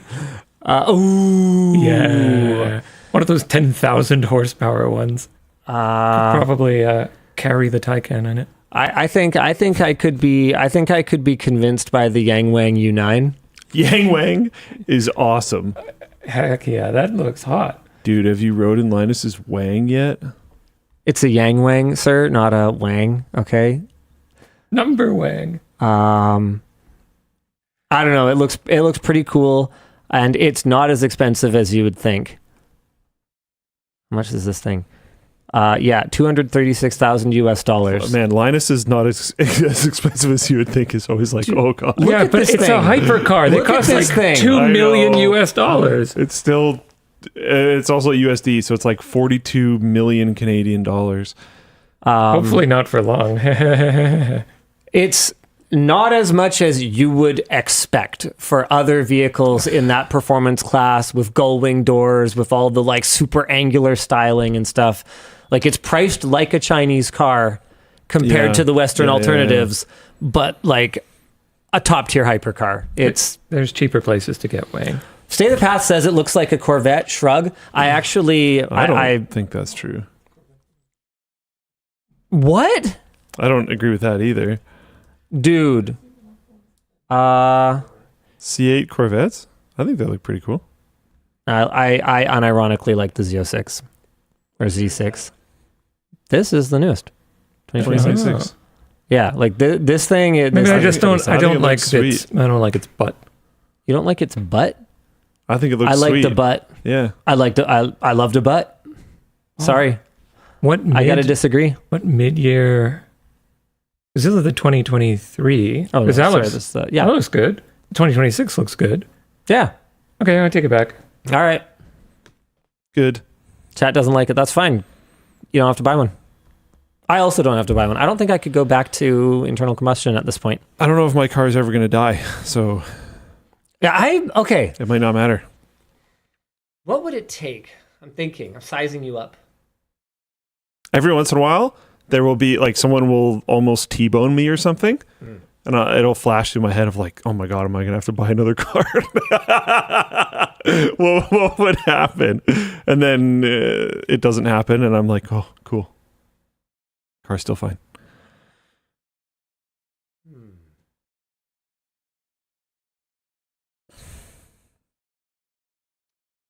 I don't think you will literally ever replace it. If I don't have to, I probably won't. I think the only thing that would cause you to replace it would be if you had a repair bill that was more than the sticker value of the car. I think that's the only way. That's what happened last time. Yeah. That's what happened the only other time I replaced a car. If that happened, what would you get? This is one of the reasons why whenever I almost get schwacked by someone not paying attention, it flashes through my mind is because I don't really know. Right. I don't really know. I would be so happy if Acura was making plug-in hybrid TL variants, but they're just not. Yeah, Honda and Toyota seem to be like publicly melting down right now about how weird, like doomed they are if they don't immediately change everything. To be clear, I think there's a long-term market for plug-in hybrids, and I think if China's just going to completely own the electric car market, which they might, maybe not in America, but they might pretty much everywhere else. I think them being like Japan is the plug-in hybrid market, I think they could do really well. But I don't know anything about any of that, so don't listen to me. But yeah, it just makes me sad that like I really like I don't know what you want to call it. I really like the idea of my car. I feel very comfortable in that car. Tim03 like that a lot. Says, okay, you're cheap, but like, what about saving money over time because of gas costs? Okay, so here's the thing. He doesn't drive that much. Yeah. And that's why his car is never going to die. Yeah. Like anything that's like this date or mileage, whichever one comes first, it's always the date. That car has literally never hit the mileage count before the date. And I have done like road trips down to Portland and back. Still not going to hit the mileage first. Yeah. Yeah. And I really like the look of the new TLXs and stuff. But Did you get the same model year and make? oh right, they don't even do it anymore. Yeah, 2025 is the last year, I guess. Yeah, but now they do Integras, and the Integras look pretty sweet too. Like it's not the technical like Type model. R. It's S for this generation. Or do they have an R of the Integra? I have no idea. They had a Type R of the, I think it was like TLX 2023 or something, and that was a sweet looking car, dude. Damn. But yeah, they're just still fully iced, I believe. Is this the one you're talking about? TLX Type S? No. Oh, okay. Well, not the one that Dan's talking about. I think that's also a different brand. Got it. But yeah, all right. I would be very interested. Like I've been sitting here kind of twiddling my thumbs like, oh, they'll totally make one that's a plug-in hybrid eventually, and then I'll wait for it to be used for a bunch of years, and then I'll get one. And they just won't do it. So I'm not 100% sure, to be honest. All right. Yeah. Hit me, Dan. Hey, Litmus, Duke, and Flan. Artemis mission photos are releasing and have brought people together. Do you remember a piece of media that had a profound impact on you or inspired you to dream bigger? Ooh, dream. Ooh, okay. My first thought was not dream bigger necessarily. How about inspired you? Or how about profound impact? Brought profound impact and brought people together. I think it's really hard to ignore. Lord of the Rings. Okay. I'm just answering for you. That's did fantastic. that much for me. That isn't what I was going to say, but that's fantastic. I like that. I was going to say the original launch of Pokemon Go. Oh. If you want to talk about brought people together, like, holy. It was years where if you saw people walking around in groups outside on their phones, it was like... You just point and nod. Even Pokemon now, Go it's like still a thing. It's decently popular still. It's not where it was, but it's been out for over 10 years. Yeah. So the fact that it still is popular is crazy. For me, impact on me in particular, I mean, I saw Puget Systems at PAX with a mineral oil computer, and that's what inspired me to make my own.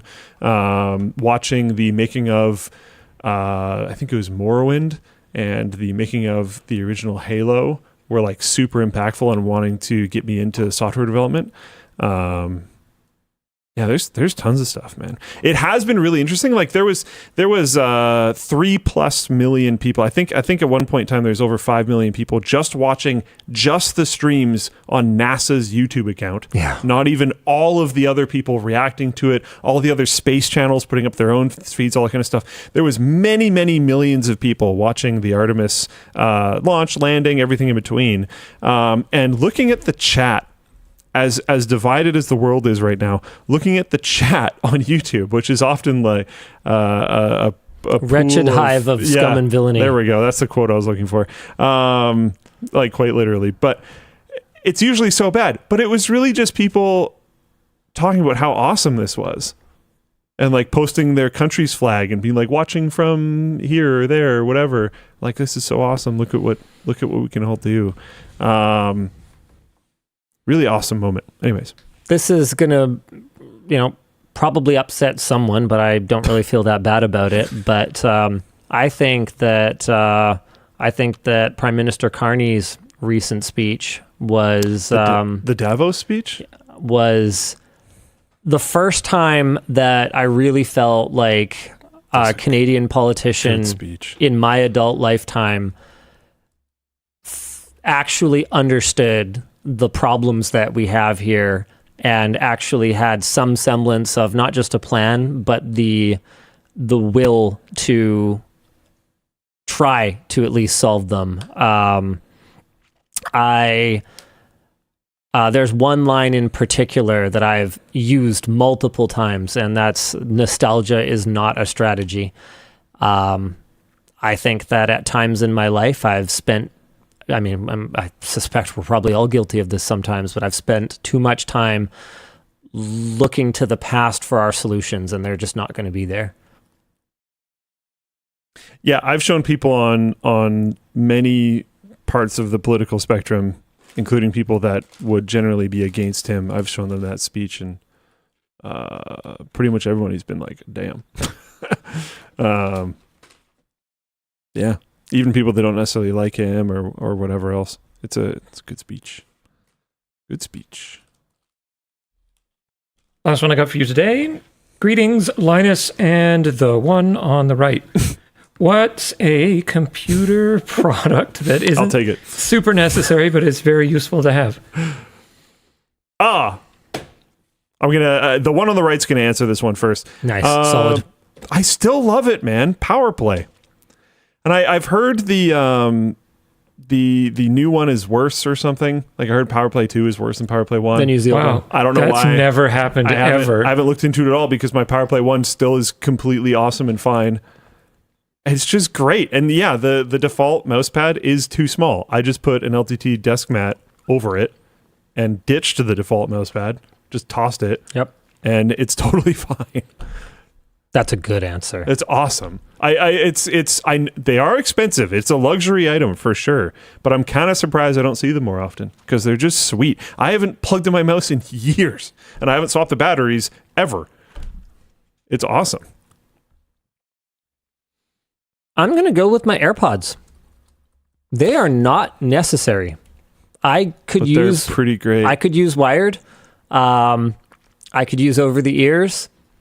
When I'm, doing a data center tour or whatever, I could take the little squishy ear things. But man, I use them every day. Literally every single day I use my AirPods. They aren't necessary, but I absolutely love them. I wish the threes, the 3 Pros were as comfortable as the 2 Pros for me. They still, I still haven't managed to mold my ears to them. But the superior active noise cancellation is just, it's unavoidably better and worth it after the amount of time that I've spent with them now. I have run out. You have run out. What do you mean you've run out? You're right there. Thanks. We'll see you again next week. Same bad time, same bad channel. Bye. Wait, no, a different channel. Okay, so hold on. We may need to change up the I didn't strategy. yell it, so it's fine. We may need fine. to change up the strategy for switching to streaming to the WAN Show channel. Yeah. People are migrating faster than I expected. Oh, There's like 2,500 people the last time I checked that were watching on the WAN Show channel rather than on the LTT channel, and people are getting like double notifications and stuff. Yeah, we need to deal with this. do we just do the thing that you suggested, which I'm aligned with, or do we poll the audience to figure out what they want? Basically, we're trying to we agree. We got to split it up. So, do we keep the channel that's there as the Clips channel and move the live stream again somewhere else? I oppose Or that. do I'm not we- asking them that. Let's take it offline. You and I talk we're about moving it. the Clips channel somewhere else. I'm fine with either one. Well, okay, there's other voices internally that point at other video podcast channels that do have the podcast and the clips all on the same channel. And what apparently happens over time is if you only click the live stream and you don't never get click the served clips, you will stop getting the clips because YouTube is all algorithmic now. So let's talk about it. Let's me and James get together it would and be nice if it can be one channel. sit down. I would like for it to be one channel. That would be much simpler from just an IP management standpoint. Totally. Okay. We'll figure it out. We'll see you again next week We hear you, though. We know it sucks. at the WAN Show channel. And more enthusiastically this time. Bye!